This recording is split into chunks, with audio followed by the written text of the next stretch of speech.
Hi all, എല്ലാവർക്കും secret P S സിയിലേക്ക് സ്വാഗതം. അപ്പോൾ നമ്മളിപ്പോൾ ഇന്ത്യ ഹിസ്റ്ററി ക്ലാസ്സാണ് എടുത്തുകൊണ്ടിരിക്കുന്നത്. അപ്പോൾ കഴിഞ്ഞ ദിവസങ്ങളിലായിട്ട് ഒരു സീരീസ് സ്റ്റാർട്ട് ചെയ്തിട്ടുണ്ടായിരുന്നു, കണ്ടുവെന്ന് വിചാരിക്കുന്നു എല്ലാവരും. അതായത് ഇനി വരുന്ന പരീക്ഷകൾക്ക് മുമ്പായിട്ട് നമുക്ക് ഓരോ ചാപ്റ്റേഴ്സ്, അതായത് ഓരോ SCERT ടോപ്പിക്സ്, സിലബസ് ബേസ്ഡ് ആയിട്ടുള്ള ഓരോ SCERT ടോപ്പിക്സ്, പഴയ SCERT, പുതിയ SCERT, NCERT ക്ലാസ്സുകൾ ആഡ് ചെയ്തിട്ട് നമ്മൾ ക്ലാസ്സുകൾ എടുക്കുന്നുണ്ടായിരുന്നു. ഫസ്റ്റ് നമ്മൾ ഇന്ത്യ ഹിസ്റ്ററിയാണ് സ്റ്റാർട്ട് ചെയ്തിട്ടുണ്ടായിരുന്നത്. അപ്പോൾ അതിൽ നമുക്ക് ലാസ്റ്റ് ടോപ്പിക്കിൽ നമ്മൾ വന്നെത്തിയിരിക്കുകയാണ്. ബാക്കി എല്ലാ ടോപ്പിക്സും നമ്മൾ കംപ്ലീറ്റ് ചെയ്തിട്ടുണ്ട്. SCERTയും ആഡ് ചെയ്തിട്ടുണ്ട്, ന്യൂ SCERTയും പഴയ SCERTയും ആഡ് ചെയ്തിട്ടുണ്ട്, അതുപോലെ തന്നെ NCERTയും ആഡ് ചെയ്തിട്ടുണ്ടായിരുന്നു. അപ്പോൾ ഇന്നത്തെ ക്ലാസ്സിൽ നമ്മൾ നോക്കുന്നത് സ്വതന്ത്രാനന്തര ഇന്ത്യയാണ്. നമ്മൾ കഴിഞ്ഞ ദിവസം സ്വതന്ത്രാനന്തര ഇന്ത്യയുമായി ബന്ധപ്പെട്ട് വരുന്ന പഴയ SCERT ചാപ്റ്ററും പുതിയ SCERT ചാപ്റ്ററും പഠിച്ചിട്ടുണ്ടായിരുന്നു. ക്ലാസ്സുകൾ കണ്ടുവെന്ന് വിചാരിക്കുന്നു കേട്ടോ. അപ്പോൾ ഇന്ന് നമ്മൾ നോക്കുന്നത് NCERT ആണ്. അപ്പോൾ NCERT നോക്കുകയാണെന്നുണ്ടെങ്കിൽ നമുക്ക് ഭയങ്കര ഡീപ്പായിട്ട് ഇപ്പോൾ ഓരോ ടോപ്പിക്കും തന്നെ അതിൽ വരുന്ന, അപ്പോൾ ഒരു എക്സാമ്പിൾ പറയുകയാണെന്നുണ്ടെങ്കിൽ നമുക്കറിയാം സ്വതന്ത്രാനന്തര ഇന്ത്യയിൽ പ്രധാനമായിട്ടും വരുന്നത് വിഭജനമാണ് അല്ലേ. അപ്പോൾ വിഭജനത്തെക്കുറിച്ച് പറയുന്നത് വലിയൊരു ചാപ്റ്ററായിട്ട് കൊടുത്തിട്ടുണ്ട്. അതുപോലെ തന്നെ നമ്മുടെ പുനഃസംഘടനാ കമ്മീഷനെ കുറിച്ചിട്ട് പറയുന്ന വേറൊരു ചാപ്റ്ററും കൂടിയുണ്ട്. അപ്പോൾ അതൊക്കെയാണ് പ്രധാനമായിട്ട് വരുന്ന 2 ചാപ്റ്ററാണ്. അപ്പോൾ ഈ 2 ചാപ്റ്റർ നമുക്ക് ഈ ഒരു ക്ലാസ്സിലൂടെ ഡിസ്കസ് ചെയ്യാനായിട്ട് നോക്കാം കേട്ടോ.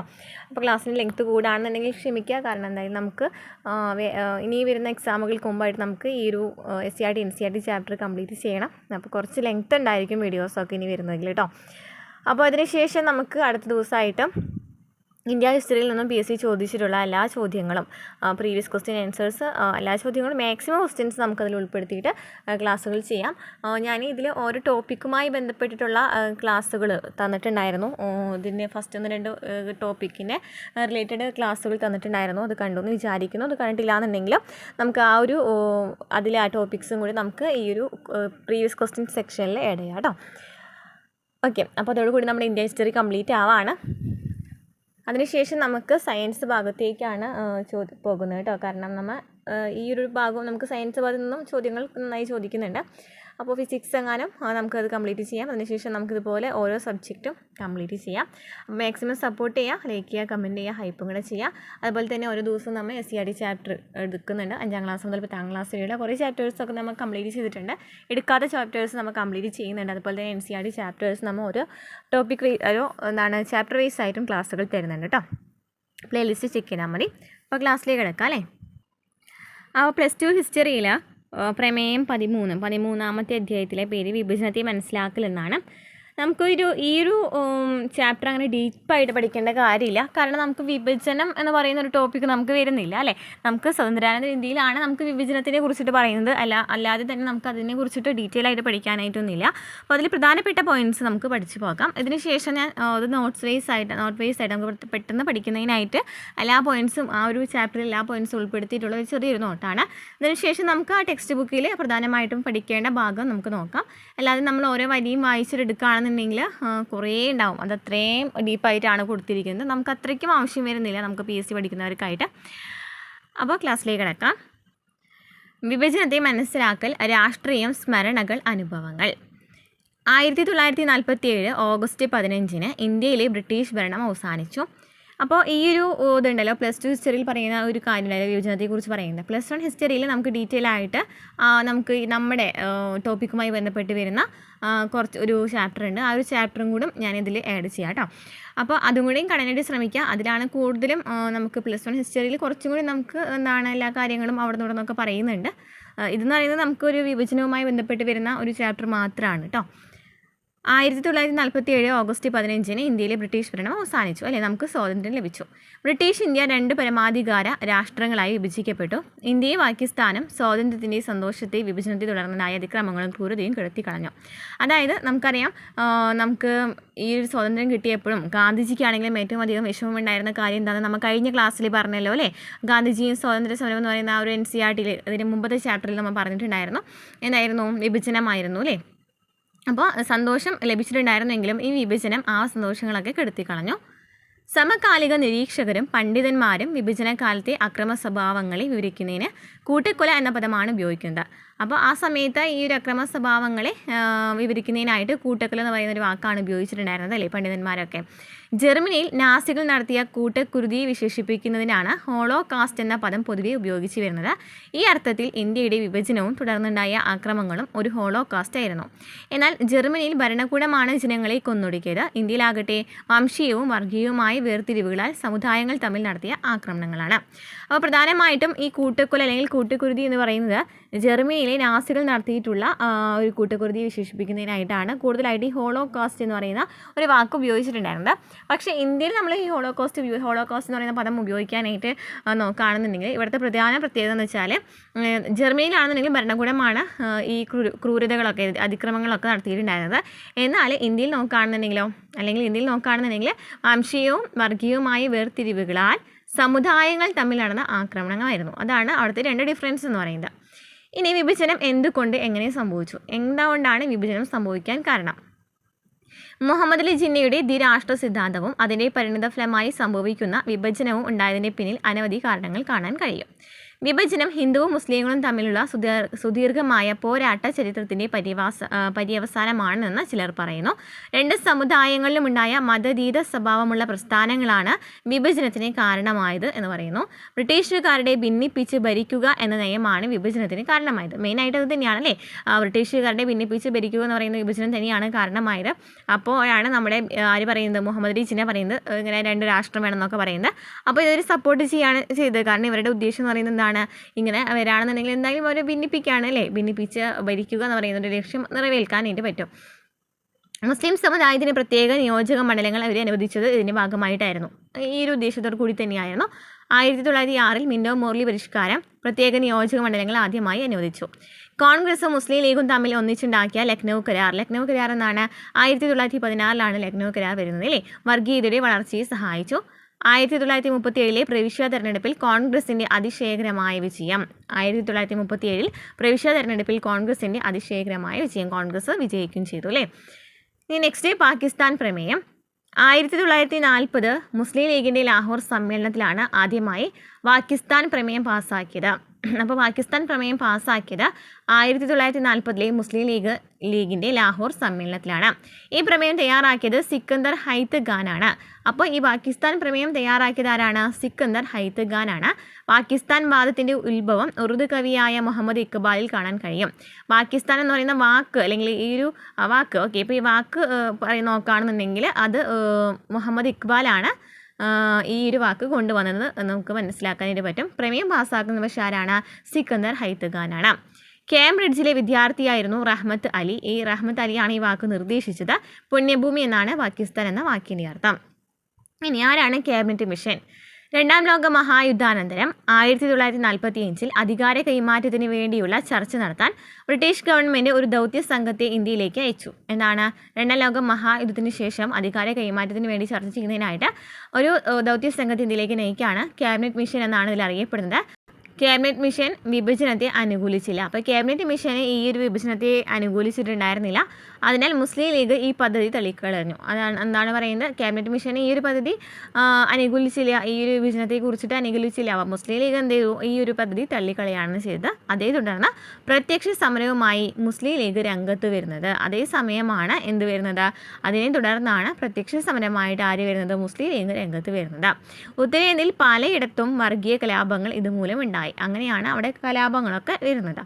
ഇന്ത്യയെ വിഭജിക്കാതെ ഇന്ത്യൻ പ്രശ്നം പരിഹരിക്കാനുള്ള ക്യാബിനറ്റ് മിഷൻ്റെ അന്തിമ ശ്രമം പരാജയപ്പെട്ടു. അപ്പോൾ ഇന്ത്യയെ വിഭജിക്കാതെ തന്നെ ഈ പ്രശ്നങ്ങൾക്ക് പരിഹരിക്കാമെന്നാണ് ആര് വിചാരിക്കുന്നത്? ക്യാബിനറ്റ് മിഷൻ വിചാരിക്കുന്നത്. എന്നാൽ ആ ഒരു പരിശ്രമം പരാജയപ്പെടാണ്. അങ്ങനെ അവിടെ വിഭജനം അനിവാര്യമായി തീർന്നു. കോൺഗ്രസ് നേതാക്കളും അവസാനം വിഭജനത്തെ അനുകൂലിച്ചു. അപ്പോൾ കോൺഗ്രസ് നേതാക്കളൊന്നും ഇതിനെ അനുകൂലിച്ചിട്ടുണ്ടായിരുന്നില്ല. പക്ഷേ പിന്നീട് കോൺഗ്രസ്സിലെ നേതാക്കന്മാരും ഇതിനെ അനുകൂലിക്കുകയാണ്. വിഭജനത്തെ ശക്തമായി എതിർത്തിരുന്ന 2 പേരേ ഉണ്ടായിരുന്നുള്ളൂ. അതാരൊക്കെയാണ്? ഗാന്ധിജിയും ഖാൻ അബ്ദുൾ ഗാഫർ ഖാനാണ്. അപ്പോൾ വിഭജനത്തെ ആരൊക്കെയാണ് എതിർത്തതെന്ന് ചോദിക്കാം. ആരൊക്കെയാണ്? ഗാന്ധിജിയും ഖാൻ അബ്ദുൾ ഗാഫർ ഖാനുമാണ്. ഇനി വിഭജനവും ദുരന്തങ്ങളും. വിഭജനത്തോടനുബന്ധിച്ച് അനവധി ദുരന്തങ്ങൾക്ക് ഇന്ത്യ സാക്ഷ്യം വഹിച്ചു. നിഷ്പക്ഷരും നിരുപദ്രവകാരികളുമായ അനേകരുടെ ജീവൻ വർഗീയ ലഹളയിൽ ഹോമിക്കപ്പെട്ടു. വിഭജനത്തിൻ്റെ ഏറ്റവും ക്രൂരമായ ഇരകൾ സ്ത്രീകളായിരുന്നു. ക്രമസമാധാനം പാടി തകർന്നു. ഈ സംഘർഷത്തിനിടയിലും പലപ്പോഴും പോലീസ് നിഷ്ക്രിയരായിരുന്നു. സമ്പാദ്യവും വീടും നഷ്ടപ്പെട്ട അഭയാർത്ഥികളായി അനേകർ അലയേണ്ടി വന്നു.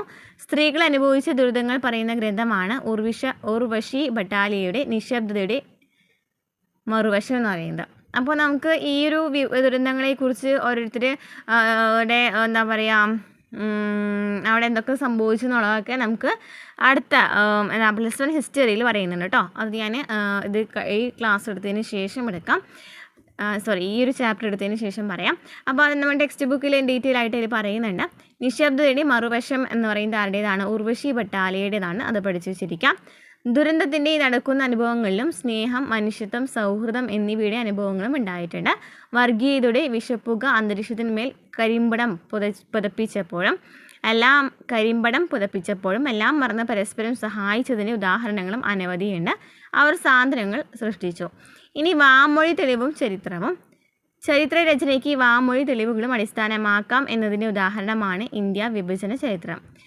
വാമൊഴി സ്രോതസ്സുകൾ ഏറ്റവും പ്രധാനപ്പെട്ട ഒന്നാണ് വ്യക്തിഗത ഓർമ്മകൾ.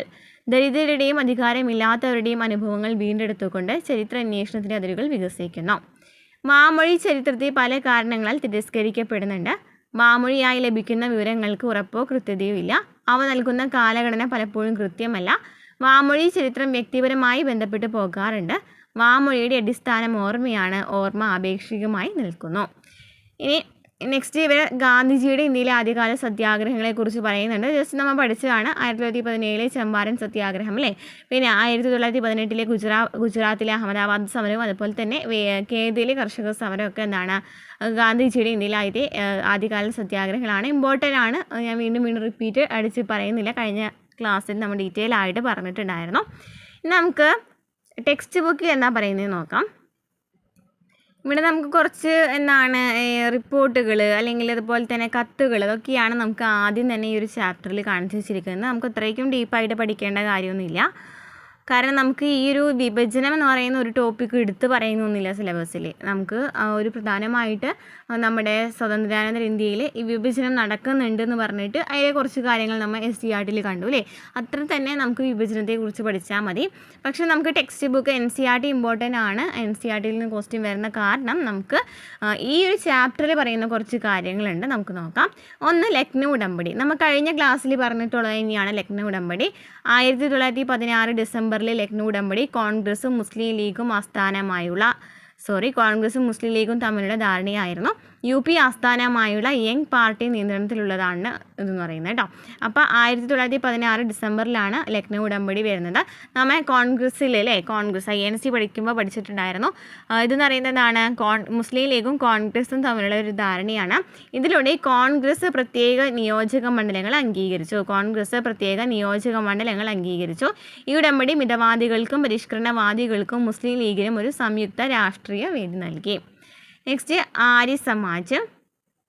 19ാം നൂറ്റാണ്ടിൻ്റെ അവസാനത്തിലും 20ാം നൂറ്റാണ്ടിൻ്റെ തുടക്കത്തിലും പ്രത്യേകിച്ച് പഞ്ചാബിൽ സജീവമായിരുന്ന ഈ ഉത്തരേന്ത്യൻ ഹിന്ദു പരിഷ്കരണ സംഘടന വേദപഠനം പുനരുജ്ജീവിപ്പിക്കാനും അതിനെ ശാസ്ത്രങ്ങളിലുള്ള ആധുനിക വിദ്യാഭ്യാസവുമായി സംയോജിപ്പിക്കുവാനും ശ്രമിച്ചു.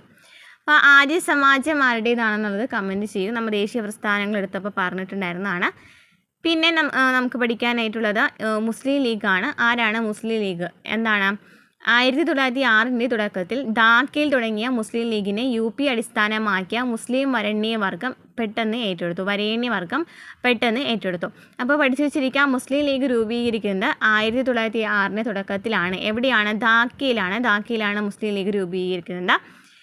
1940കളിൽ ഉപഭൂഖണ്ഡത്തിലെ മുസ്ലിം ഭൂരിപക്ഷ പ്രദേശങ്ങൾക്ക് സ്വയം ഭരണാവകാശമായപ്പോൾ ആ പ്രദേശങ്ങളോ പാകിസ്ഥാനോ അല്ലെങ്കിൽ രണ്ടും കൂടിയോ വേണമെന്ന് പാർട്ടി ആവശ്യപ്പെട്ടു തുടങ്ങി. നെക്സ്റ്റ്, ഹിന്ദു മഹാസഭ. 1915 ഹിന്ദു മഹാസഭ വരുന്നത്. 1915 സ്ഥാപിതമായ ഹിന്ദു മഹാസഭ വടക്കേ ഇന്ത്യയിൽ മാത്രം ഒതുങ്ങി നിന്ന ഒരു ഹിന്ദു പാർട്ടിയാണ്. ജാതിയുടെയും വിഭാഗത്തിൻ്റെയും ഭിന്നതകളെ അതിജീവിപ്പിക്കാൻ ഹിന്ദുക്കളെ പ്രോത്സാഹിപ്പിച്ചുകൊണ്ട് ഹിന്ദു സമൂഹത്തെ ഏകീകരിക്കുകയായിരുന്നു ഇതിൻ്റെ ലക്ഷ്യം. മുസ്ലിം സ്വത്വത്തെ എതിർത്തുകൊണ്ട് ഹിന്ദു സ്വത്വത്തെ നിർവചിക്കാൻ ഇത് ശ്രമിച്ചു. നെക്സ്റ്റ് പാകിസ്ഥാൻ എന്ന പേര് നമ്മൾ ഈ ഒരു ബോക്സാണ് വായിക്കുന്നത് കേട്ടോ. കാരണം ഈ ബോക്സിൽ നിന്നാണ് നമുക്ക് കഴിഞ്ഞ 10th പ്രിലിംസിൻ്റെ ക്വസ്റ്റ്യൻസൊക്കെ നോക്കുകയാണെന്നുണ്ടെങ്കിൽ കൂടുതലും ഈ ഹിസ്റ്ററിയുമായി ബന്ധപ്പെട്ട ചോദ്യങ്ങളൊക്കെ, ഹിസ്റ്ററി എന്നല്ല ജോഗ്രഫി ആണെന്നുണ്ടെങ്കിലും ചോദ്യങ്ങൾ വന്നിരിക്കുന്നത് എന്താണ് ഈ ഒരു ബോക്സിൽ നിന്നാണ്. അപ്പോൾ നമുക്ക് അത്രയും ഇമ്പോർട്ടൻസ് കൊടുത്തിട്ട് ആ ബോക്സ് പഠിക്കേണ്ടതുണ്ട്. പാകിസ്ഥാൻ എന്ന പേര് 1933-നും 1935-നും ഇടയിൽ എഴുതിയ ലഘുലേഖകളിൽ കേംബ്രിഡ്ജിലെ ഒരു പഞ്ചാബി മുസ്ലിം വിദ്യാർത്ഥിയായിരുന്ന ചൗധരി റഹ്മത്ത് അലിയാണ് പാകിസ്ഥാൻ അല്ലെങ്കിൽ പാകിസ്ഥാൻ എന്ന് പറയുന്ന പേര് കണ്ടുപിടിച്ചതും ഈ സത്വത്തിന് വേണ്ടി ഒരു പ്രത്യേക ദേശീയ പദവി വേണമെന്ന് ആഗ്രഹിക്കുകയും ചെയ്തത്. 1930-കളിൽ ആരും റഹ്മത്ത് അലിയെ ഗൗരവമായി എടുത്തിട്ടുണ്ടായിരുന്നില്ല. ലീഗും മറ്റ് മുസ്ലിം നേതാക്കളും ആകട്ടെ അദ്ദേഹത്തിൻ്റെ ആശയത്തെ ഒരു വിദ്യാർത്ഥിയുടെ സമീപനം മാത്രമാണ് തരത്തിൽ തള്ളിക്കളഞ്ഞു. നെക്സ്റ്റ് 1940-ലെ ലീഗിൻ്റെ പ്രമേയം, മുസ്ലിം ലീഗിൻ്റെ പ്രമേയമാണ്.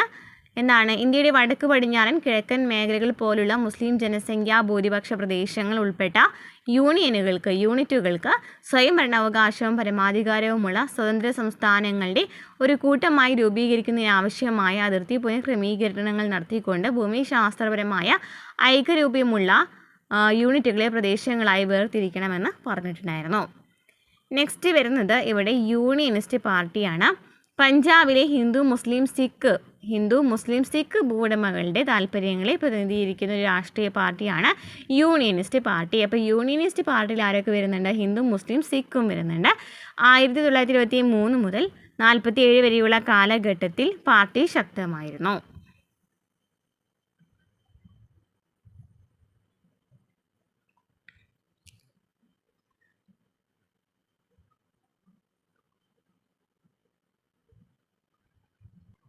അപ്പോൾ ഈ ഒരു ചാപ്റ്ററിൽ നമുക്ക് ഇത്രയാണ് വരുന്നത്. നമുക്ക് പ്രധാനമായിട്ടും ഈ ചാപ്റ്ററിൽ വരുന്ന പോയിൻറ്റ്സ് നമ്മൾ പറഞ്ഞിട്ടുണ്ടായിരുന്നു. പിന്നെ നമുക്ക് ഈ ഒരു ടേബിള് ബോക്സ് ഒക്കെ ഇമ്പോർട്ടൻ്റ് ആയ കാരണം അത് നമുക്ക് ടെക്സ്റ്റ് ബുക്കിൽ നിന്ന് പഠിക്കാമെന്ന് പറഞ്ഞു.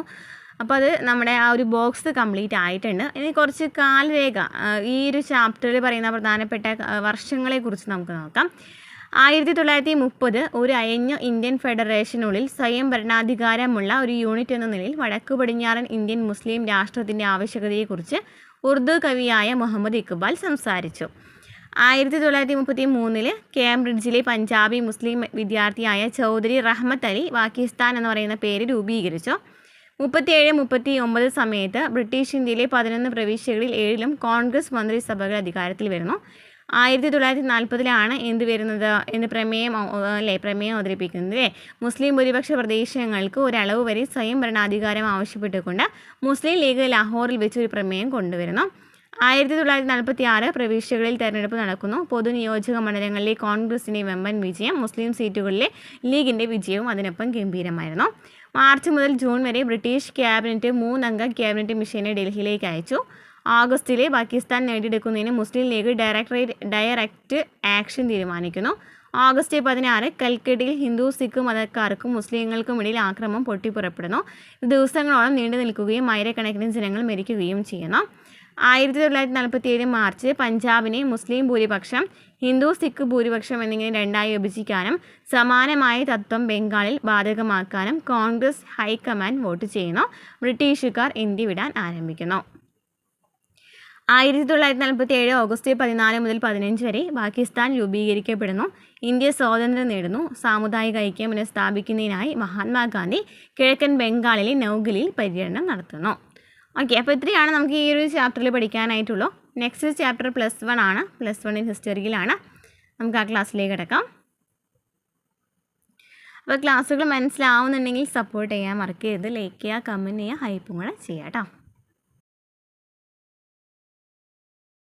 ചാപ്റ്ററിൽ കുറച്ച് ടേബിൾസ് ഒക്കെ ഉണ്ട്, അതും കൂടെ ഒന്ന് പഠിച്ചു പോകാം കേട്ടോ. അതൊക്കെയാണ് കഴിഞ്ഞ ക്വസ്റ്റ്യൻ പേപ്പർ നോക്കിയപ്പോൾ നമുക്ക് ഈ രണ്ടാമത്തെ ചാപ്റ്ററിൽ കൂടുതലും ടേബിളിൽ നിന്നാണ് ഒരു ക്വസ്റ്റ്യൻ വന്നിരിക്കുന്നത്. ടേബിളല്ല, ബോക്സിൽ നിന്നാണ് കൂടുതലും ചോദ്യങ്ങൾ വന്നിരിക്കുന്നത്. അപ്പം നമുക്ക് ഈ ഒരു ചാപ്റ്ററിനെയും അതുപോലെ തന്നെ പ്രധാനമായിട്ടുള്ള പഠിച്ചു പോകാം. ഓക്കെ, ക്ലാസ്സിൽ കിടക്കാം അല്ലേ? മനസ്സിലാവുന്നുണ്ടെങ്കിൽ ലൈക്കാണ് കേട്ടോ, ഹൈപ്പും കൂടെ ചെയ്യുക. പുതിയ രാഷ്ട്രം നേരിട്ട വെല്ലുവിളികൾ എന്തൊക്കെയാണ്? എന്തൊക്കെയാണ്? ഭരണഘടനാ നിർമ്മാണ സഭയുടെ പ്രത്യേക സമ്മേളനത്തെ അഭിസംബോധന ചെയ്തുകൊണ്ട് ഇന്ത്യയുടെ ആദ്യ പ്രധാനമന്ത്രിയായ ജവഹർലാൽ നെഹ്റു വിധിയുമായുള്ള കൂടിക്കാഴ്ച എന്നറിയപ്പെടുന്ന വിഖ്യാതമായ പ്രസംഗം നടത്തിയിട്ടുണ്ടായിരുന്നു. അതാണ് നമ്മുടെ ഈ ചാപ്റ്ററിൽ തുടക്കത്തിൽ പറയുന്നത്. നമുക്ക് ഈ ഒരു ചാപ്റ്ററിൽ ആദ്യം പറയുന്നുണ്ട് 1947 ഓഗസ്റ്റ് 14-15 അർദ്ധരാത്രി ഇന്ത്യ സ്വതന്ത്രമായി. സ്വതന്ത്ര ഇന്ത്യയുടെ ആദ്യ പ്രധാനമന്ത്രിയായിരുന്ന ജവഹർലാൽ നെഹ്റു ആ രാത്രിയിൽ ഭരണഘടനാ നിർമ്മാണ സഭയുടെ ഒരു പ്രത്യേക സമ്മേളനത്തെ അഭിസംബോധന ചെയ്തിട്ടുണ്ടായിരുന്നു. ഇതിനെ വിധിയുമായുള്ള കൂടിക്കാഴ്ച എന്ന് പറയുന്ന സുപ്രദമായിട്ടുള്ള പ്രസംഗം നടത്തിയിട്ടുണ്ടായിരുന്നു. ഇതിൽ അല്ലേ ഈ ഒരു അനർഘ നിമിഷത്തിന് വേണ്ടിയിട്ടാണ് നമ്മൾ ഇന്ത്യക്കാർ കാത്തിരുന്നത്. നമ്മുടെ ദേശീയ പ്രസ്ഥാനത്തിൽ നിരവധി അഭിപ്രായ ധാരണകൾ ഉണ്ടായിരുന്നു. അതിനെക്കുറിച്ചിട്ടൊക്കെ ഇവിടെ പറയുന്നുണ്ട്. അപ്പോൾ നമ്മൾ സ്വാതന്ത്ര്യം നേടിയെന്ന് പറയുന്നുണ്ടെങ്കിലും എന്താണ് പ്രധാനപ്പെട്ട കുറേ വെല്ലുവിളികൾ നേരിടേണ്ടി വന്നിട്ടുണ്ടായിരുന്നു അല്ലേ? നോക്കിയേ, ഒരു പക്ഷേ അതുവരെ പിറവിക്കൊണ്ട മറ്റൊരു രാജ്യവും നേരിടേണ്ടി വന്നിട്ടില്ലാത്ത പ്രശ്നസങ്കീർണമായ അവസ്ഥയിലായിരുന്നു 1947 ഇന്ത്യയുടെ ജനനം. രാജ്യത്തിൻ്റെ വിഭജനത്തോടൊപ്പമാണ് നമുക്ക് സ്വാതന്ത്ര്യം ലഭിക്കുന്നത്. അഭൂതപൂർവമായ അക്രമങ്ങളുടെയും പലായനം സൃഷ്ടിച്ച ആഘാതങ്ങളുടെയും വർഷമായിരുന്നു 1947. ഈ സാഹചര്യത്തിലാണ് സ്വതന്ത്ര ഇന്ത്യ അതിൻ്റെ നിരവധിയായ ലക്ഷ്യങ്ങൾ നേടിയെടുക്കാനുള്ള പ്രയാണം ആരംഭിച്ചത്. 1947 ഓഗസ്റ്റ് 15 പ്രധാനമന്ത്രി ജവഹർലാൽ നെഹ്റു ചെങ്കോട്ടയിൽ ജനങ്ങളെ അഭിസംബോധന ചെയ്യുന്നത് പറയുന്നുണ്ട്. നെക്സ്റ്റ് വരുന്നത് 3 വെല്ലുവിളികളെ കുറിച്ചിട്ടാണ്. രാജ്യത്തിൻ്റെ ക്ഷേമത്തിന് വേണ്ടി പ്രവർത്തിക്കുവാൻ സഭാംഗങ്ങളോട് നെഹ്റു ആഹ്വാനം ചെയ്തിട്ടുണ്ടായിരുന്നു. ഓക്കെ, ഇനി സ്വതന്ത്ര ഇന്ത്യ നേരിട്ട 3 പ്രധാന വെല്ലുവിളികൾ ഏതൊക്കെയാണ് പഠിച്ചു വെച്ചിരിക്കുക. രാഷ്ട്ര നിർമ്മാണം, ജനാധിപത്യ വ്യവസ്ഥയ്ക്ക് രൂപം നൽകുക, സമൂഹത്തിലെ എല്ലാ ജനവിഭാഗങ്ങളുടെയും ക്ഷേമവും ഐശ്വര്യവും ഉറപ്പാക്കൽ. അപ്പോൾ സ്വതന്ത്ര ഇന്ത്യ നേരിട്ട പ്രധാനപ്പെട്ട 3 വെല്ലുവിളികൾ ഏതൊക്കെയാണ്? രാഷ്ട്ര നിർമ്മാണം, ജനാധിപത്യ വ്യവസ്ഥയ്ക്ക് രൂപം നൽകുക, സമൂഹത്തിലെ എല്ലാ ജനവിഭാഗങ്ങളുടെയും ക്ഷേമവും ഐശ്വര്യവും ഉറപ്പാക്കൽ. രാഷ്ട്ര നിർമ്മാണം, ജനാധിപത്യ വ്യവസ്ഥയ്ക്ക് രൂപം നൽകുക, സമൂഹത്തിലെ എല്ലാ ജനവിഭാഗങ്ങളുടെയും ക്ഷേമവും ഐശ്വര്യവും ഉറപ്പാക്കൽ. ഇനി രാഷ്ട്ര നിർമ്മാണവുമായി ബന്ധപ്പെട്ട പ്രശ്നങ്ങൾ നോക്കുകയാണെന്നുണ്ടെങ്കിൽ അപ്പോൾ നമ്മൾ പറഞ്ഞു 3 പ്രധാനപ്പെട്ട വെല്ലുവിളികളാണ് ഉണ്ടായിരുന്നില്ലേ? ഇതൊക്കെയാണ് രാഷ്ട്ര നിർമ്മാണം, ജനാധിപത്യ വ്യവസ്ഥയ്ക്ക് രൂപം നൽകുക. ഇതിൽ രാഷ്ട്ര നിർമ്മാണത്തിനെ കുറിച്ച് മാത്രം നോക്കുകയാണെന്നുണ്ടെങ്കിൽ രാഷ്ട്ര നിർമ്മാണവുമായി ബന്ധപ്പെട്ട പ്രശ്നങ്ങളാണ്. ഒന്നാമത്തത് വിഭജനം. മുസ്ലിം ലീഗ് മുന്നോട്ട് വെച്ച ദ്വിരാഷ്ട്ര സിദ്ധാന്തം അനുസരിച്ചാണ് ഇന്ത്യയെ 2ആയിട്ട് വിഭജിച്ചത്. അപ്പോൾ മുസ്ലിം ലീഗാണ് ആദ്യമായിട്ട് ദ്വിരാഷ്ട്ര സിദ്ധാന്തം മുന്നോട്ട് വയ്ക്കുന്നത് അല്ലേ? ഇതനുസരിച്ചാണ് ഇന്ത്യയെ 2ആയിട്ട് വിഭജിക്കുന്നത്. ഹിന്ദുക്കളും മുസ്ലിങ്ങളും 2 വ്യത്യസ്ത ജനതകളാണെന്ന് ദ്വിരാഷ്ട്ര സിദ്ധാന്തത്തിലൂടെ പാർട്ടി വാദിച്ചു. വ്യത്യസ്ത ദേശീയതയുള്ളവർക്ക് ഒരുമിച്ച് താമസിക്കുക അസാധ്യമായതിനാൽ മുസ്ലിങ്ങൾക്കായിട്ട് ഒരു പ്രത്യേക രാഷ്ട്രം രൂപീകരിക്കണമെന്ന് പറഞ്ഞു. അങ്ങനെ കോൺഗ്രസ് പാർട്ടി ഇതിനെ ശക്തമായിട്ട് എതിർത്തിട്ടുണ്ടായിരുന്നു. എങ്കിലും ബ്രിട്ടീഷ് പിന്തുണയോടെ മുസ്ലിം ലീഗിന് അവരുടെ ലക്ഷ്യം നേടിയെടുക്കുവാൻ സാധിച്ചു. അപ്പോൾ കോൺഗ്രസ് പാർട്ടി അതായത് മുസ്ലിങ്ങൾക്ക് വേറൊരു രാഷ്ട്രം വേണമെന്ന് പറയുന്ന ഒരു സിദ്ധാന്തം ഉണ്ടല്ലോ അല്ലേ? അപ്പോൾ ദ്വിഭജന സിദ്ധാന്തത്തിനെ എതിർത്തിട്ടുണ്ടായിരുന്നു. എങ്കിലും ബ്രിട്ടീഷുകാരുടെ സഹായത്തോട് കൂടിയിട്ട് അവരെന്താണ് പാകിസ്ഥാൻ രൂപീകരിക്കുകയാണല്ലേ? അപ്പോൾ അതാണ് പറയുന്നത് കേട്ടോ, വേറൊരു രാഷ്ട്രം രൂപീകരിക്കണം. ഇനി വിഭജന പ്രക്രിയ. അപ്പോൾ രാഷ്ട്ര നിർമ്മാണം എന്ന് പറയുന്ന ഒരു പ്രധാനപ്പെട്ട വെല്ലുവിളിയാണെന്ന് പറഞ്ഞു. ഈ രാഷ്ട്ര നിർമ്മാണത്തിലാണ് വിഭജനം വരുന്നത്. ഇനി വിഭജന പ്രക്രിയ എങ്ങനെയൊക്കെയായിരുന്നു? വിഭജനം നടപ്പിലാക്കുവാൻ വളരെ ബുദ്ധിമുട്ടുള്ളതായിരുന്നു. അതിനുള്ള കാരണങ്ങൾ എന്തായിരുന്നു? മുസ്ലിം ഭൂരിപക്ഷമുള്ള ഏക മേഖല ഇല്ലായിരുന്നു. ഉണ്ടായിട്ടുണ്ടായിരുന്നില്ല. അപ്പോൾ എന്താണ്, എല്ലാ സ്ഥലങ്ങളിൽ നിന്നും മുസ്ലിംസിനെ സംഘടിപ്പിക്കണം അല്ലേ? എല്ലാ മുസ്ലിം ഭൂരിപക്ഷ പ്രദേശങ്ങളും പാകിസ്ഥാനിൽ ചേരുവാൻ താല്പര്യം കാണിച്ചിട്ടുണ്ടായിരുന്നില്ല. എല്ലാ മുസ്ലിം ഭൂരിപക്ഷ പ്രദേശങ്ങളും എല്ലാവരും എന്താണ് ഈ പാകിസ്ഥാനിൽ ചേരണമെന്ന് പറയുന്ന അതിനെ അംഗീകരിച്ചിട്ടുണ്ടായിരുന്നില്ല, അല്ല ഇതിൽ ചേരാൻ വിസമ്മതിച്ചു. മുസ്ലിം ഭൂരിപക്ഷ പ്രദേശങ്ങളായിരുന്ന പഞ്ചാബിലും ബംഗാളിലും മുസ്ലിങ്ങളായിരുന്നു ഭൂരിപക്ഷം. അതായത് മുസ്ലിം ഭൂരിപക്ഷ പ്രദേശങ്ങളാണ് പഞ്ചാബ്, ബംഗാളും. എന്നാൽ അവിടെ ഭൂരിപക്ഷം കൂടുതലായിട്ടുണ്ടായിരുന്ന ആരായിരുന്നു? മുസ്ലിങ്ങളായിരുന്നു അല്ലേ? മുസ്ലിങ്ങളല്ലാത്തവരായിരുന്നു. ഇനി അതിർത്തി പ്രദേശങ്ങളിലെ ന്യൂനപക്ഷങ്ങളുടെ പ്രശ്നമായിരുന്നു വിഭജനവുമായി ബന്ധപ്പെട്ടുണ്ടായ മറ്റൊരു പ്രശ്നം. അതിർത്തി പ്രദേശങ്ങളിലെ ന്യൂനപക്ഷങ്ങളുടെ പ്രശ്നമാണ് വേറൊരു പ്രശ്നം എന്ന് പറയുന്നത്. അപ്പോൾ നമ്മൾ പറഞ്ഞു സ്വതന്ത്ര ഇന്ത്യ നേരിട്ട പ്രധാനപ്പെട്ട വെല്ലുവിളികൾ ഏതൊക്കെയാണ് പറഞ്ഞത്? രാഷ്ട്ര നിർമ്മാണം, ജനാധിപത്യ വ്യവസ്ഥയ്ക്ക് രൂപം നൽകുക, സമൂഹത്തിലെ എല്ലാ ജനവിഭാഗങ്ങളുടെയും ക്ഷേമവും ഐശ്വര്യവും ഉറപ്പാക്കൽ. ഇതിലെ രാഷ്ട്ര നിർമ്മാണത്തിലാണ് വിഭജനം വരുന്നത് അല്ലേ? വിഭജനം എന്ന് പറയുമ്പോൾ എന്താണ്? മുസ്ലിം ലീഗ് വേറൊരു രാഷ്ട്രമാണല്ലേ, മുസ്ലിങ്ങൾക്ക് വേണ്ടി വേറൊരു രാഷ്ട്രം വേണമെന്ന് പറയുന്ന ഒരു ആശയം മുന്നോട്ട് വയ്ക്കുകയാണ്. അപ്പോൾ ഹിന്ദുക്കളും മുസ്ലിങ്ങളും രണ്ട് ജനതയാണ്, അവരുടെ അഭിപ്രായങ്ങളൊക്കെ വ്യത്യാസമാണ്, അങ്ങനെയൊക്കെ പറഞ്ഞിട്ടാണ് ഇവർ വേറൊരു രാഷ്ട്രം വേണമെന്ന് പറയുന്നത്. എന്നാൽ കോൺഗ്രസ് ഇതിനെ അനുകൂലിച്ചിട്ടുണ്ടായിരുന്നില്ല. എന്നാലും ബ്രിട്ടീഷുകാരുടെ സഹായത്തോട് കൂടിയിട്ട് വേറൊരു രാഷ്ട്രം രൂപീകരിക്കാൻ വേണ്ടിയിട്ട് മുന്നോട്ടേക്ക് വരാണ് അല്ലേ. ഇനിയും എന്താണ് വിഭജന പ്രക്രിയ. അപ്പോൾ വിഭജന പ്രക്രിയ എന്ന് പറയുമ്പോൾ ഈ വിഭജനം നടപ്പിലാക്കുക എന്ന് പറയുന്നത് വളരെ ബുദ്ധിമുട്ടുള്ള കാരണങ്ങളാണ്. കാരണം എന്തായിരുന്നു? ഒന്നാമത്തെ കാര്യം എന്ന് പറയുന്നത് എന്താണ്? മുസ്ലിം ഭൂരിപക്ഷമുള്ള മേഖലകളൊന്നും ഉണ്ടായിരുന്നില്ല. അതുപോലെ തന്നെ എല്ലാ മുസ്ലിം ഭൂരിപക്ഷ പ്രദേശങ്ങളും ഇങ്ങനൊരു രാജ്യം ഇങ്ങനൊരു ഇത് വരാണെന്നുണ്ടെങ്കിൽ പാകിസ്ഥാനിൽ ചേരാനായിട്ട് താല്പര്യമൊന്നും കാണിച്ചിട്ടുണ്ടായിരുന്നില്ല. അതുപോലെ തന്നെ മുസ്ലിം ഭൂരിപക്ഷ പ്രദേശങ്ങളായിരുന്ന പഞ്ചാബിലും ബംഗാളിലും കൂടുതലായിട്ടുണ്ടായിരുന്നത് അമുസ്ലിങ്ങൾ ആയിരുന്നു. അതിർത്തി പ്രദേശങ്ങളിലെ ന്യൂനപക്ഷങ്ങളുടെ പ്രശ്നവും അതുപോലെ തന്നെ ഇതിലെ പ്രധാനപ്പെട്ട മറ്റൊരു പ്രശ്നമാണ്. ഇനി വിഭജനത്തിൻ്റെ പ്രത്യാഘാതങ്ങൾ. ഈ വിഭജനത്തിൻ്റെ പ്രത്യാഘാതങ്ങൾ എന്തൊക്കെയായിരുന്നു? ദുരന്തമായ മനുഷ്യ കൈമാറ്റം, കൊലയും തട്ടിക്കൊണ്ടുപോകലും, വർഗീയ മേഖലകളുടെ രൂപപ്പെടൽ, നിർബന്ധിത വിവാഹവും മതപരിവർത്തനവും, പല കുട്ടികളും അനാഥരായി തീർന്നു. അപ്പോൾ ഈ വിഭജനത്തിൻ്റെ പ്രത്യാഘാതങ്ങൾ നോക്കുകയാണെന്നുണ്ടെങ്കിൽ എന്തൊക്കെയാണ്? ദുരന്തമായിട്ടുള്ള മനുഷ്യ കൈമാറ്റം, കൊലയും തട്ടിക്കൊണ്ടുപോകലും, വർഗീയ മേഖലകളുടെ രൂപപ്പെടൽ, നിർബന്ധിത വിവാഹവും മതപരിവർത്തനവും, പല കുട്ടികളും അനാഥരായി തീർന്നു. ക്ലിയർ ആണല്ലോ? അപ്പോൾ അത് ക്ലിയർ ആണല്ലോ അല്ലേ? വിഭജനം എന്ന് പറയുന്ന ഒരു ഭാഗം ക്ലിയർ ആയെന്ന് വിചാരിക്കുന്നു അല്ലേ? രാഷ്ട്ര നിർമ്മാണത്തിലാണ് നമ്മൾ വിഭജനത്തെക്കുറിച്ച് പറഞ്ഞത്. വിഭജനത്തിൻ്റെ പ്രത്യാഘാതങ്ങളും എന്താണ് പ്രത്യാഘാതങ്ങൾ നമ്മൾ പഠിച്ചു. അതുപോലെ തന്നെ ഈ എന്തുകൊണ്ടൊക്കെയാണ് ഈ വിഭജനം നടപ്പിലാക്കുന്നതിനുണ്ടായിരുന്ന ബുദ്ധിമുട്ടുകളെന്നും നമ്മൾ പഠിച്ചു അല്ലേ.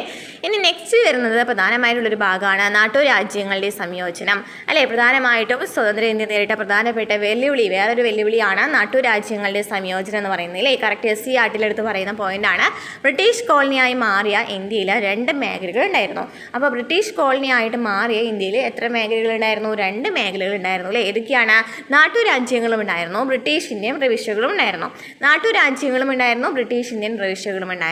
ഈ നാട്ടുരാജ്യങ്ങൾ എന്ന് പറയുമ്പോൾ ബ്രിട്ടീഷ് മേൽക്കോയ്മ അംഗീകരിച്ച് നാട്ടുരാജാക്കന്മാർ ഭരണം നടത്തിയ മേഖലകളെയാണ് നാട്ടുരാജ്യങ്ങൾ എന്ന് പറയുന്നത്. എന്താണ്? ബ്രിട്ടീഷ് മേൽക്കോയ്മ അംഗീകരിച്ചിട്ടുണ്ടായിരുന്നു അല്ലേ. ഈ നാട്ടുരാജ്യങ്ങൾ ബ്രിട്ടീഷ് മേൽക്കോയ്മ അംഗീകരിച്ചിട്ടുണ്ടായിരുന്നു. എന്നിട്ട് അവിടെ നാട്ടുരാജാക്കന്മാർ തന്നെയാണ് അവിടെ ഭരണം നടത്തുന്നത് അല്ലേ. അതിനെയാണെന്ന് പറയുന്നത് നാട്ടുരാജ്യങ്ങൾ എന്ന് പറയുന്നത് അല്ലേ. ഈ നെക്സ്റ്റ് ബ്രിട്ടീഷ് ഇന്ത്യൻ പ്രവിശ്യകൾ എന്ന് വെച്ചാൽ ബ്രിട്ടീഷ് ഭരണം നേരിട്ട് നടത്തിയിട്ടുള്ള പ്രവിശ്യകളെയാണ് ബ്രിട്ടീഷ് ഇന്ത്യൻ പ്രവിശ്യകൾ എന്ന് പറയുന്നത്. അപ്പോൾ നാട്ടുരാജ്യങ്ങളുടെ സംയോജനവുമായി ബന്ധപ്പെട്ട് നമുക്ക് പഠിച്ചു വെച്ചിരിക്കുന്ന 2 കാര്യം എന്താണ്? ഈ നമ്മുടെ നാട്ടുരാജ്യങ്ങൾ മാത്രമല്ല ബ്രിട്ടീഷ് ഇന്ത്യൻ പ്രവിശ്യകളും ഉണ്ടായിരുന്നു. നാട്ടുരാജ്യങ്ങൾ എന്ന് പറഞ്ഞാൽ എന്താണ്? ബ്രിട്ടീഷുകാരുടെ മേൽക്കോയ്മ അംഗീകരിച്ചിട്ടുണ്ടായിരുന്നു, പക്ഷെ നാട്ടുരാജാക്കന്മാരാണ് അവിടെ ഭരണം നടത്തിയിട്ടുണ്ടായിരുന്നത്. എന്നാൽ ബ്രിട്ടീഷ് ഇന്ത്യൻ പ്രവിശ്യകൾ എന്ന് വെച്ചാൽ എന്താണ്? ബ്രിട്ടീഷുകാരുടെ നേരിട്ടുള്ള ഭരണമാണ് അവിടെ ഉണ്ടായിരുന്നത്.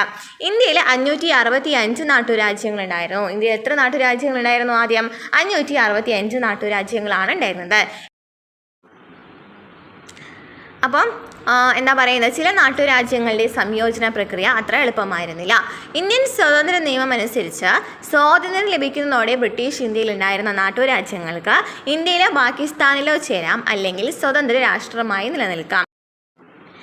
ഈ ഒരു ക്വസ്റ്റ്യൻ കഴിഞ്ഞ LGS ക്വസ്റ്റ്യൻ പേപ്പറായിരുന്നു തോന്നുന്നു. ഏതൊരു എക്സാമിന് ചോദിച്ചിട്ടുണ്ടായിരുന്നു, ഡേറ്റ് നടന്ന ഏതൊരു എക്സാമിന് ചോദിച്ചിട്ടുണ്ടായിരുന്നു. അപ്പോൾ എന്തായാലും പഠിച്ചു വെച്ചിരിക്കുക. അപ്പോൾ എന്താ പറയുന്നത് വെച്ചാൽ ഇവിടെ നാട്ടുരാജ്യങ്ങളെ കുറിച്ചിട്ടാണ് പറയുന്നത് അല്ലേ. ഇന്ത്യൻ സ്വാതന്ത്ര്യ നിയമം അനുസരിച്ച്, അതായത് ബ്രിട്ടീഷുകാരെ സ്വാതന്ത്ര്യം ലഭിച്ചതിന് ശേഷം ഇവരോട് പറഞ്ഞു, ഒന്നിലാണെന്നുണ്ടെങ്കിൽ പാകിസ്ഥാനിൽ ചേരാം, അല്ലെങ്കിൽ ഇന്ത്യയിൽ ചേരാം, അല്ലാന്നുണ്ടെങ്കിൽ എന്താണ് സ്വതന്ത്ര രാഷ്ട്രമായിട്ട് നിലനിൽക്കാം എന്ന് പറഞ്ഞിട്ടുണ്ടായിരുന്നു.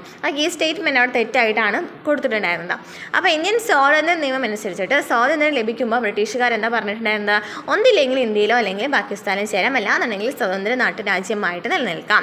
ഈ വിഷയത്തിൽ തീരുമാനമെടുക്കുന്നതിനുള്ള അധികാരമാർക്കായിരുന്നു? രാജാക്കന്മാർക്കായിരുന്നു. ഇത് ഏകീകൃത ഇന്ത്യയുടെ നിലനിൽപ്പിന് തന്നെ ഭീഷണിയായി മാറി. തിരുവിതാംകൂർ നാട്ടുരാജ്യം ഒരു സ്വതന്ത്ര രാഷ്ട്രമായിരിക്കുമെന്ന് അവിടുത്തെ ഭരണാധികാരി പ്രഖ്യാപിച്ചു. അപ്പോൾ തിരുവിതാംകൂർ കാരി പറയാണ്, ഇത് സ്വതന്ത്ര രാഷ്ട്രമാണ്, ഇവിടെ ഞങ്ങൾ വേറൊന്നിലും ചേരുന്നില്ല എന്ന് പറയുകയാണല്ലേ. അപ്പോൾ എന്തൊക്കെയാണ് ഇവിടെ പറഞ്ഞത്? എന്താ പറയുന്നത്, നാട്ടുരാജ്യങ്ങളുടെ സംയോജനം എന്ന് പറയുന്നത് പ്രധാനപ്പെട്ട വെല്ലുവിളിയായിരുന്നു. എന്ന് വെച്ചാൽ എന്താണ്, നമുക്കറിയാം നാട്ടുരാജ്യങ്ങളുണ്ടായിരുന്നു, ബ്രിട്ടീഷ് ഇന്ത്യൻ പ്രവിശ്യകളുണ്ടായിരുന്നു. നാട്ടുരാജ്യങ്ങൾ എന്ന് വെച്ചാൽ എന്താണ്, നാട്ടുരാജാക്കന്മാരാണ് അവിടെ ഭരണം നടത്തിയിട്ടുണ്ടായിരുന്നത്. പക്ഷേ എന്താണ്, ബ്രിട്ടീഷ് മേൽക്കോയ്മ അവർ അംഗീകരിച്ചിട്ടുണ്ടായിരുന്നു അല്ലേ. എന്താണ് ബ്രിട്ടീഷ് ഇന്ത്യൻ പ്രവിശ്യകൾ എന്ന് വെച്ചാൽ, ബ്രിട്ടീഷുകാരുടെ നേരിട്ടുള്ള ഭരണം നടത്തിയിട്ടുള്ള മേഖലകളെയാണ് ബ്രിട്ടീഷ് ഇന്ത്യൻ പ്രവിശ്യകൾ എന്ന് പറയുന്നത്. അപ്പോൾ എത്ര നാട്ടുരാജ്യങ്ങളുണ്ടായിരുന്നു? 565 നാട്ടുരാജ്യങ്ങളുണ്ടായിരുന്നു. ഈ നാട്ടുരാജ്യങ്ങളുടെ സംയോജനം അത്ര എളുപ്പം ആയിരുന്നില്ല.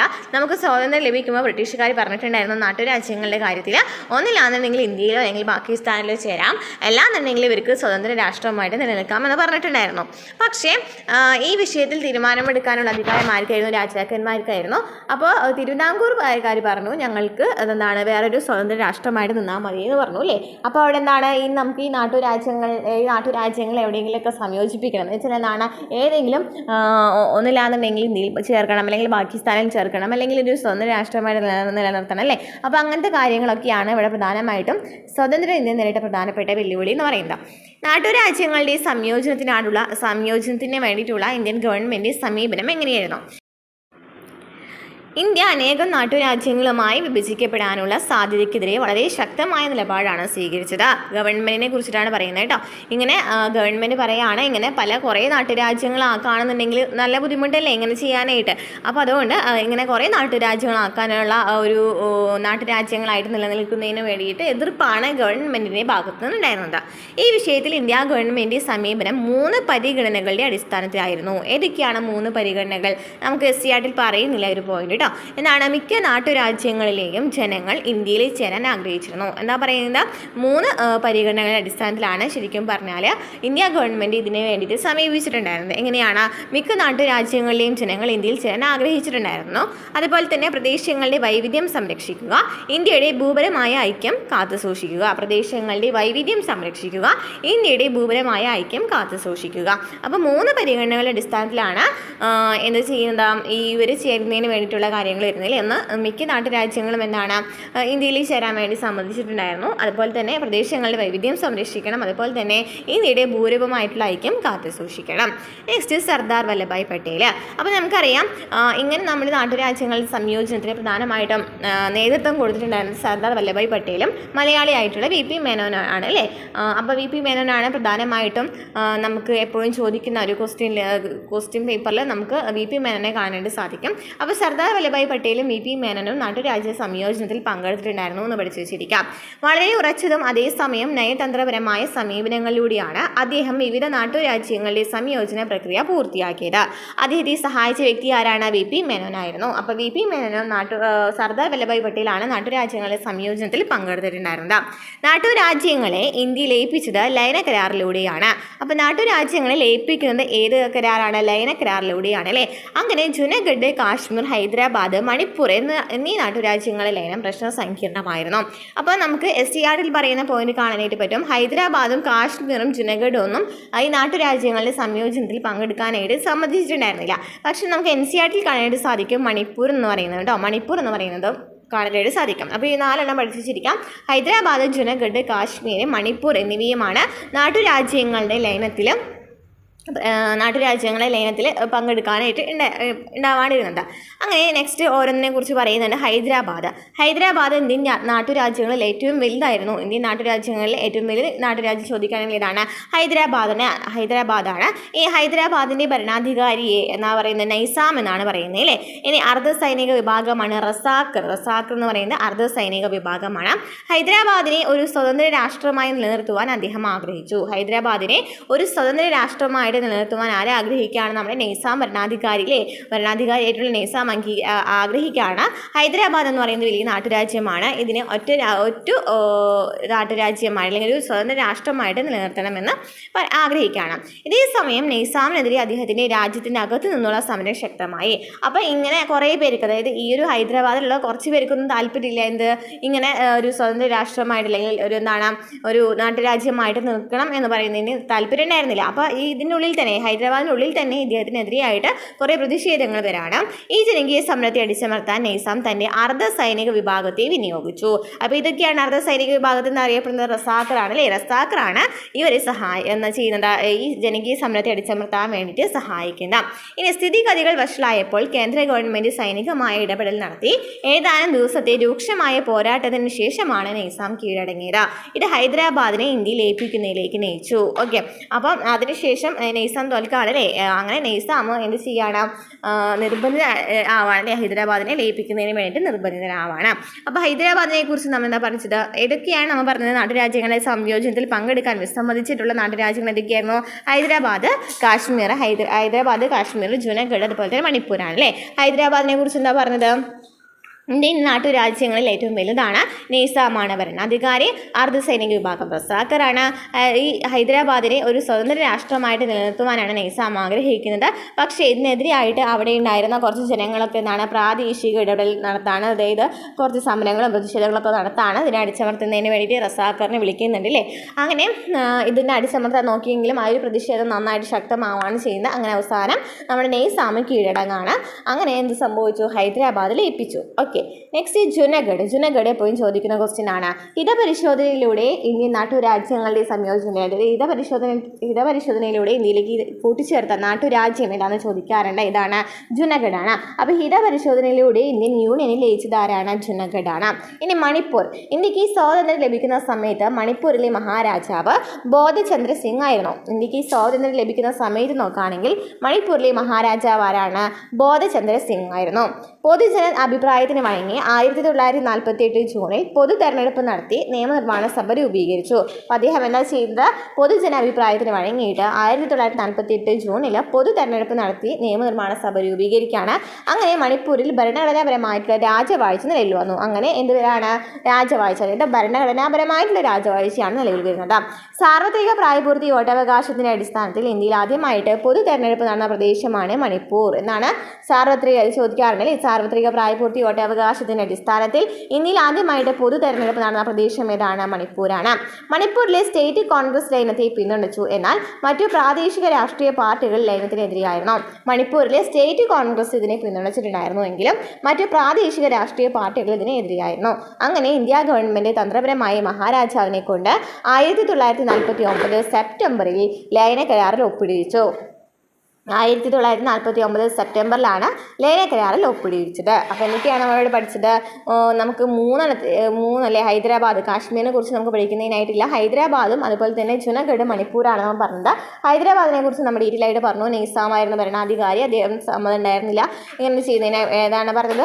ഇങ്ങനെ ഇന്ത്യയിൽ ലയിക്കുന്നതിന് വേണ്ടി അദ്ദേഹം താല്പര്യം ഉണ്ടായിരുന്നില്ല. പക്ഷേ അവിടെ ഉള്ള പ്രാദേശിക ജനവിഭാഗങ്ങൾക്ക് താല്പര്യം ഉണ്ടായിരുന്നു. അങ്ങനെ അവസാനം പോരാട്ടത്തിനിടയിൽ ലാസ്റ്റ് ഇന്ന് സംഭവിക്കുകയാണ്, ലയന കരാറിൽ ഒപ്പുവയ്ക്കുകയാണ്. നെക്സ്റ്റ് ജുനഗഡ് ആണെങ്കിൽ ഹിതപരിശോധനയിലൂടെയാണ് ഉപയോഗിക്കുന്നത്. മണിപ്പൂരാണെങ്കിലോ മണിപ്പൂരിലെ രാജാവായിട്ടുള്ള ആരായിരുന്നു? ബോധചന്ദ്ര സിംഗ് ആയിരുന്നു. അദ്ദേഹം എന്ത് ചെയ്തു? പൊതുജനാഭിപ്രായത്തിന് വഴങ്ങിയിട്ട് 1948 ജൂണിൽ പൊതു തെരഞ്ഞെടുപ്പ് നടത്തി. അങ്ങനെ അത് പ്രകാരം എന്താണ് ഒരു നിയമനിർമ്മാണ സഭ രൂപീകരിക്കുകയാണ് അല്ലേ. അപ്പോൾ അവിടെ രാജവാഴ്ച തന്നെയാണെന്നുണ്ടെങ്കിലും ഭരണഘടനാപരമായിട്ടുള്ള രാജവാഴ്ചയാണ് രാജവാഴ്ചയാണ് നിലവിൽ വന്നത്. അങ്ങനെ സാർവത്രിക പ്രായപൂർത്തി വോട്ടവകാശത്തിൻ്റെ അടിസ്ഥാനത്തിൽ ആദ്യമായിട്ട് അവിടെ നടക്കുകയാണ്, പൊതു തെരഞ്ഞെടുപ്പ് നടക്കുകയാണ്. അങ്ങനെ ഇതിനിടയിലും കുറേ രാഷ്ട്രീയ പാർട്ടികൾ ഇതിനെ അനുകൂലിച്ചിട്ടുണ്ടായിരുന്നു. എന്നാൽ കുറച്ച് പേര് ഇതിനെ എതിർത്തിട്ടുണ്ടായിരുന്നു അല്ലേ. അങ്ങനെ എന്ത് സംഭവിച്ചു? അവസാനം 1949 സെപ്റ്റംബറിൽ ലയന കരാറിൽ ആരും ഒപ്പിടാണ്? മണിപ്പൂരും ഒപ്പിടാണ്. ക്ലിയർ ആണല്ലോ. ഇനി നെക്സ്റ്റ് സംസ്ഥാനങ്ങളുടെ പുനഃസംഘടന. അപ്പോൾ സംസ്ഥാനങ്ങളുടെ പുനഃസംഘടന ഭാഷാപരവും സാംസ്കാരികവുമായ വൈവിധ്യങ്ങൾ നിലനിർത്തിക്കൊണ്ടും ഇന്ത്യയിലെ സംസ്ഥാനങ്ങളെ പുനഃസംഘടിപ്പിക്കുക എന്നത് വലിയ ഒരു വെല്ലുവിളി തന്നെയായിരുന്നു. എന്താ പറയുന്നത്? ഭാഷാപരമായിട്ടുള്ള അതുപോലെ തന്നെ സാംസ്കാരികപരമായിട്ടുള്ള വൈവിധ്യങ്ങൾ നിലനിർത്തിക്കൊണ്ട് പുനഃസംഘടിപ്പിക്കുക എന്ന് പറയുന്നത് എന്താണ്? വലിയൊരു വെല്ലുവിളി തന്നെയാണ് അല്ലേ. സ്വാതന്ത്ര്യത്തിന് മുമ്പ് ഭാഷയുടെ അടിസ്ഥാനത്തിൽ സംസ്ഥാനങ്ങൾ പുനഃസംഘടിപ്പിക്കുമെന്ന് ദേശീയ പ്രസ്ഥാനം വാഗ്ദാനം നൽകിയിട്ടുണ്ടായിരുന്നു. എന്നാൽ സ്വാതന്ത്ര്യത്തിന് ശേഷം ദേശീയ നേതാക്കൾ ഭാഷ അടിസ്ഥാനത്തിലുള്ള സംസ്ഥാനങ്ങൾ എന്ന ആശയത്തിൽ നിന്ന് പിന്നോക്കം പോവുകയാണ് ചെയ്തത്. ഭാഷയുടെ അടിസ്ഥാനത്തിൽ സംസ്ഥാനങ്ങൾ രൂപീകരിക്കുന്നത് രാജ്യത്തെ ഛിന്ന ഭിന്നമാക്കുമെന്ന് നേതാക്കന്മാർ ഭയപ്പെട്ടു. കേന്ദ്ര നേതൃത്വത്തിൻ്റെ ഈ നടപടിയെ പ്രാദേശിക നേതാക്കളും അതുപോലെ തന്നെ ജനങ്ങളും ചോദ്യം ചെയ്തു. എന്താ പറയുന്നത്? അതായത് സംസ്ഥാനങ്ങളുടെ പുനഃസംഘടന എന്ന് പറയുമ്പോൾ നമ്മൾ ഈ പറഞ്ഞു നാട്ടുരാജ്യങ്ങൾ ലയിച്ചു എന്ന് പറഞ്ഞല്ലോ. അപ്പോൾ നാട്ടുരാജ്യങ്ങളുടെ കാര്യം തീരുമാനമായി. ഇനി സംസ്ഥാനങ്ങൾ പുനഃസംഘടിപ്പിക്കണം. അപ്പോൾ ഈ ദേശീയ പ്രസ്ഥാനം ആരംഭിക്കുന്ന സമയത്ത് തന്നെ ദേശീയ നേതാക്കൾ പറഞ്ഞിട്ടുണ്ടായിരുന്നു ഈ സ്വാതന്ത്ര്യത്തിന് ശേഷം എന്ത് ചെയ്യാന്നുള്ളത് പുനഃസംഘടിപ്പിക്കാം, അതായത് ഭാഷയുടെ അടിസ്ഥാനത്തിൽ സംസ്ഥാനങ്ങളെ പുനഃസംഘടിപ്പിക്കാമെന്ന് പറഞ്ഞിട്ടുണ്ടായിരുന്നു. എന്നാൽ സ്വാതന്ത്ര്യം കിട്ടിയതിന് ശേഷം ഇവരൊക്കെ അതിൽ നിന്ന് പിന്മാറാണ് ചെയ്യുന്നത്. അപ്പോൾ അതായത് ഇവർ വിചാരിക്കുകയാണ് ഇനി ഇതുപോലെ തന്നെ വിഭജിക്കുകയാണെന്നുണ്ടെങ്കിൽ അത് വലിയ പ്രശ്നങ്ങൾക്ക് കാരണമാകുമെന്ന് വിചാരിക്കുകയാണ്. പക്ഷേ കേന്ദ്ര നേതൃത്വത്തിൻ്റെ ഈ നടപടിയെ പ്രാദേശിക നേതാക്കളും ജനങ്ങളും ചോദ്യം ചെയ്തു. ഇനി എന്താണ് വിശാലാന്തര പ്രസ്ഥാനം? എന്താണ് വിശാലാന്തര പ്രസ്ഥാനം എന്ന് പറയുന്നത്?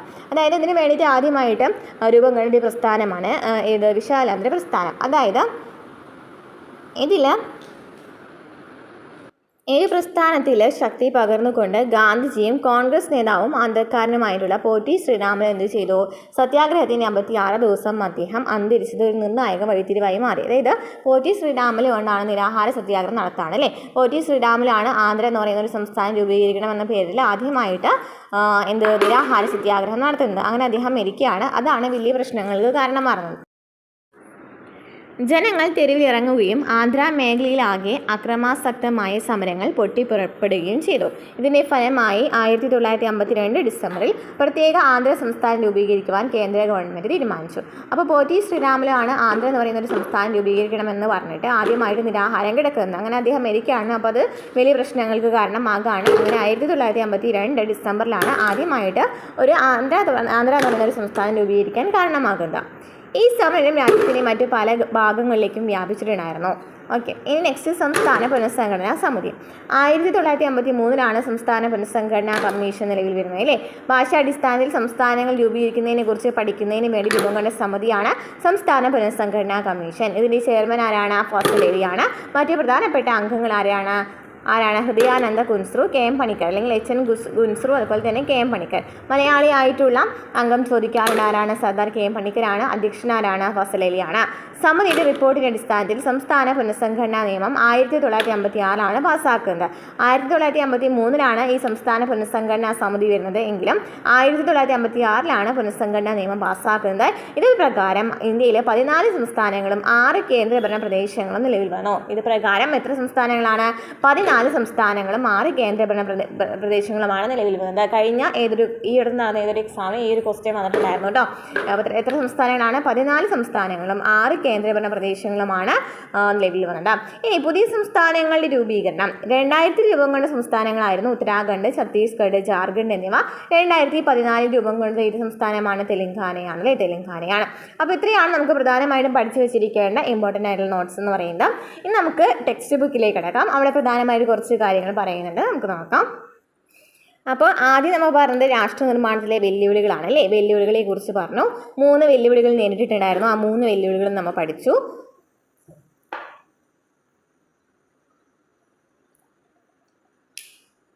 ഇവിടെ നമുക്ക് കൊടുത്തിരിക്കുന്നത് ജസ്റ്റ് വായിച്ച് നോക്കാം അല്ലേ. സ്വാതന്ത്ര്യത്തിൻ്റെ പ്രഭാതം. നമ്മൾ നീണ്ട നാളുകളായി ഒരു സൂര്യോദയത്തിനുള്ള കാത്തിരിപ്പിലായിരുന്നു. പക്ഷേ അതൊരിക്കലും ഈ നിറം കെട്ട ഇരുൾ വിഴുങ്ങിയ പ്രഭാതമായിരുന്നില്ല. ആകാശത്തിൻ്റെ അനന്തതയിൽ എവിടെയെങ്കിലും എപ്പോഴെങ്കിലും ലക്ഷ്യസ്ഥാനത്തെ നക്ഷത്രങ്ങളെ കണ്ടെത്താവുമെന്ന പ്രതീക്ഷയിലാണ് നമ്മൾ യാത്ര തുടങ്ങിയത്. പക്ഷേ കൂട്ടുകാരി, നമ്മൾ ആഗ്രഹിച്ച പ്രഭാതം ഒരിക്കലും ഇതായിരുന്നില്ല. ഇതാരെ പറയുന്നത്? ഫായിസ് അഹമ്മദ് ഫായിസ് ആണ്. ആരാണ് ഫായിസ് അഹമ്മദ് ഫായിസ്? സിയാൽകോട്ടിൽ ജനനമാണ്. വിഭജനത്തിന് ശേഷം പാകിസ്ഥാനിൽ ജീവിച്ചു. ഇടത് രാഷ്ട്രീയ ആഭിമുഖ്യം പ്രകടിപ്പിച്ചു. അദ്ദേഹം പാകിസ്ഥാൻ ഭരണകൂടത്തെ എതിർക്കുകയും ജയിലിലാകുകയും ചെയ്തു. പാകിസ്ഥാൻ ഭരണകൂടത്തെ എതിർത്തിട്ടുണ്ടായിരുന്നു അദ്ദേഹം. എന്നാൽ പാകിസ്ഥാനിൽ ജീവിച്ച ഒരാളാണ് ഫായിസ് അഹമ്മദ് ഫായിസ്. അദ്ദേഹത്തിൻ്റെ കവിതാ സമാഹാരങ്ങളിൽ നക്ഷെ ഇ ഫരിയാദി, ദാസ്ത് ഇ സാബ, സിന്ധാനാമ തുടങ്ങിയവ ഉൾപ്പെടുന്നു. 20ാം നൂറ്റാണ്ടിലെ ഏറ്റവും വിസ്തൃതരായ ദക്ഷിണേഷ്യൻ കവികളിൽ ഒരാളായി കണക്കാക്കപ്പെടുന്നു. അപ്പം നമുക്ക് ഇവിടെ ടെക്സ്റ്റ് ബുക്കിൽ കൊടുത്ത കാരണം ഈ ഫായിസ് അഹമ്മദ് ഫായിസിനെ കുറിച്ച് പഠിക്കേണ്ടതായിട്ടുണ്ട്. അപ്പോൾ അദ്ദേഹത്തിൻ്റെ കൃതികൾ പഠിച്ചു വെച്ചിരിക്കുക, കവിതാ സമാഹാരങ്ങൾ പഠിച്ചു വെച്ചിരിക്കാം. നക്ഷെ ഇ ഫരിയാദ്, ദാസ്ത് ഇ സാബ, സിന്ധാനാമ. ഏതൊക്കെയാണ്? നക്ഷെ ഇ ഫരിയാദ്, ദാസ്ത് ഇ സാബ, പിന്നെ സിന്ധാനാമ. നെക്സ്റ്റ് മുഹമ്മദ് അലി ജിന്ന 1947 ഓഗസ്റ്റ് 11 കറാച്ചിയിലെ പാകിസ്ഥാൻ ഭരണഘടന നിർമ്മാണ സഭയിൽ നടത്തിയിട്ടുള്ള ഒരു അധ്യക്ഷ പ്രസംഗം കൊടുത്തിട്ടുണ്ട്. നാം ആ മനോഭാവത്തിൽ പ്രവർത്തിക്കാൻ തുടങ്ങുകയും കാലക്രമേണ ഭൂരിപക്ഷ ന്യൂനപക്ഷ സമ്പ്രദായങ്ങൾ തമ്മിലുള്ള, അതായത് ഹിന്ദുക്കളും മുസ്ലിങ്ങളും തമ്മിലുള്ള പാരിഷ്യം അപ്രത്യക്ഷമാവുകയും ചെയ്യും. എന്തുകൊണ്ടെന്നാൽ മുസ്ലിങ്ങൾ എന്ന് വിശേഷിപ്പിക്കപ്പെടുമ്പോഴും നിങ്ങൾക്കിടയിൽ പത്താംകാരും പഞ്ചാബികളും ഷിയാകളും സുന്നികളും ഇങ്ങനെ പലരുമുണ്ട്. അതുപോലെ ഹിന്ദുക്കളുടെ ഇടയിൽ ബ്രാഹ്മണരും വൈഷ്ണവരും ബംഗാളികളും മദ്രാസികളും അങ്ങനെ പലതുമുണ്ട്. നിങ്ങൾ സ്വതന്ത്രരാണ്. നിങ്ങൾക്ക് നിങ്ങളുടെ ക്ഷേത്രത്തിൽ പോകാനുള്ള സ്വാതന്ത്ര്യമുണ്ട്. നിങ്ങൾക്ക് പള്ളിയിലേക്കോ അല്ലെങ്കിൽ പാകിസ്ഥാനിലെ ഏത് ആരാധന സ്ഥലത്തേക്കോ പോകാനുള്ള സ്വാതന്ത്ര്യമുണ്ട്. നിങ്ങൾ ഏത് മതത്തിലോ ജാതിയിലോ വിശ്വാസത്തിലോ പെട്ടവരാകട്ടെ, അതൊന്നും രാഷ്ട്രത്തിൻ്റെ പ്രവർത്തനവുമായി ബന്ധപ്പെടുന്നില്ല എന്ന് ആര് പറയുന്നുണ്ട്? മുഹമ്മദ് അലി ജിന്ന പറയുന്നുണ്ട് അല്ലേ. ഇനി നെക്സ്റ്റ് വരുന്നത് അമൃതാപ്രീതം എന്താ പറഞ്ഞിട്ടുള്ളത് നോക്കാം. ഞാൻ ഇന്ന് വാരിസ് ഷായെ വിളിക്കണോ? ഓ വാരിസ് ഷാ, നിന്റെ ശവകുടീരത്തിൽ നിന്നും സംസാരിക്കൂ. സ്നേഹപുസ്തകത്തിൻ്റെ അടുത്ത താള് മറിക്കൂ. ആരാണ് അമൃതാപ്രീതം? ആരാണ്? വിഖ്യാതി പഞ്ചാബി കവിയത്രിയും എഴുത്തുകാരിയും സാഹിത്യ അക്കാദമി പുരസ്കാരം, പത്മശ്രീ, ജ്ഞാനപീഠം എന്നിവ ലഭിച്ചിട്ടുള്ളതാണ് അമൃതാപ്രീതത്തിന് അല്ലേ. വിഭജനത്തിന് ശേഷം ഡൽഹിയെ സ്വന്തം സ്ഥലമായി കരുതി താമസമാക്കി. മരണം വരെ അവർ പഞ്ചാബി മാസികയായ നാഗമണിയിൽ സജീവമായി എഴുതുകയും അതിൻ്റെ എഡിറ്റിംഗ് നിർവഹിക്കുകയും ചെയ്തു. അപ്പം നാഗമണി എന്ന് പറയുന്ന ആരുടേതാണ്?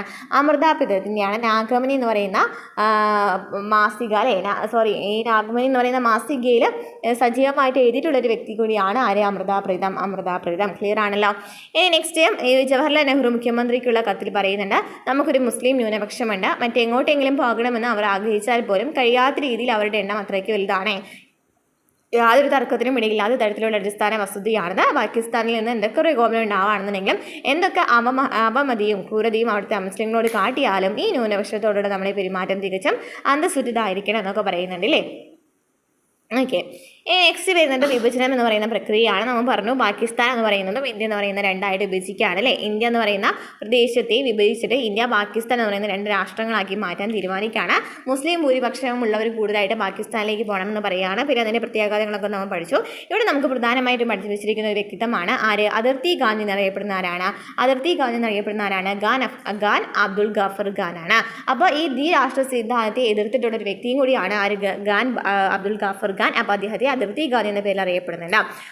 എല്ലാ മുസ്ലിം ഭൂരിപക്ഷ പ്രദേശങ്ങൾക്കും പാകിസ്ഥാനിൽ അംഗമാകാൻ താല്പര്യമുണ്ടായിരുന്നില്ല, അതാണ് പറയുന്നത്. അപ്പോൾ അതിർത്തി ഖാൻ എന്നറിയപ്പെടുന്ന വടക്ക് പടിഞ്ഞാറൻ അതിർത്തി പ്രവിശ്യയുടെ അരിശേദ്യനായ നേതാവ് ഖാൻ അബ്ദുൽ ഗഫർ ഖാൻ ദ്വിരാഷ്ട്ര സിദ്ധാന്തത്തെ ശക്തമായിട്ട് എതിർത്തിട്ടുണ്ടായിരുന്നു. ക്ലിയർ ആണല്ലോ.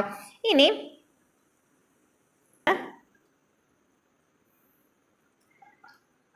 അപ്പം ഇവിടെ ലാഹോർ, കൽക്കട്ട, അമൃത്സർ തുടങ്ങിയ നഗരങ്ങൾ സാമുദായിക മേഖലകളായി വിഭജിക്കപ്പെടുന്നുണ്ട്. അതുപോലെ തന്നെ ഹിന്ദുക്കളും സിഖുകാരും ഭൂരിപക്ഷമായിട്ട് അധിവസിക്കുന്ന സ്ഥലത്തേക്ക് പോകുന്ന മുസ്ലിങ്ങൾ പോകാമെന്ന് ഒഴിവാക്കി. മുസ്ലിങ്ങൾ താമസിക്കുന്ന സ്ഥലത്ത് അവർ ഇങ്ങോട്ട് വരാൻ പാടില്ല. അങ്ങനെ കുറേ പ്രശ്നങ്ങൾ നടക്കാണല്ലേ. അതായത് അങ്ങോട്ടും ഇങ്ങോട്ടും പോകാൻ പാടില്ല എന്നുള്ളൊരു ഇത് വരാണ്. അതുപോലെ തന്നെ ഓടിക്കൊണ്ടിരിക്കുന്ന ട്രെയിനിനൊക്കെ മുമ്പിൽ കലാപകാരികൾ തീ വയ്ക്കുന്നുണ്ട്. അതായത് മുസ്ലിംസ് ഉണ്ടെന്നുണ്ടെങ്കിൽ മുസ്ലിംസിൻ്റെ അവിടെ നിന്ന് പുറത്താണെങ്കിൽ മുസ്ലിംസ് ആണെങ്കിൽ നേരെ തിരിച്ചും ഹിന്ദുക്കളെ പുറത്താക്കണം. അതായത് അങ്ങനെ വർഗീയവാദികൾ അവിടെ കാണാൻ വർഗീയവാദം വരാണ് ചെയ്യുന്നത് അല്ലേ.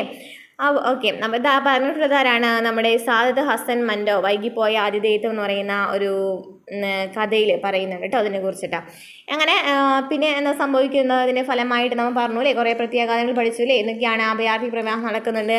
അഭയാർത്ഥി പ്രവാഹം എന്ന് പറയുമ്പോൾ കാലടിയായിട്ട് പോകണം, സ്വന്തം രാജ്യത്ത് നിന്ന് പോകേണ്ട ഒരു അവസ്ഥ വരാണ്. അതുപോലെ തന്നെ അതിൽ കുറേ സ്ത്രീകൾക്ക് അപഹരണം സംഭവിക്കുന്നുണ്ട്. അതുപോലെ തന്നെ നിർബന്ധിത മതപരിവർത്തനം നടക്കുന്നുണ്ട്. അങ്ങനെ കുറച്ച് കാര്യങ്ങളൊക്കെ നമ്മൾ പ്രത്യാഘാതങ്ങളൊക്കെ നമ്മൾ കുറിച്ച് ഡീറ്റെയിൽ ആയിട്ട് പറഞ്ഞതാണ്. ഇനി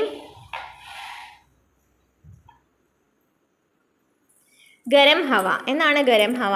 സലീം മിർസ എന്ന ആഗ്രയിലെ ഷൂ നിർമ്മാതാവിന് താൻ ഇതുവരെ ജീവിച്ച ആളുകളുടെ ഇടയിൽ അപരിചിതനാകുന്നത് വേഗം തിരിച്ചറിഞ്ഞു.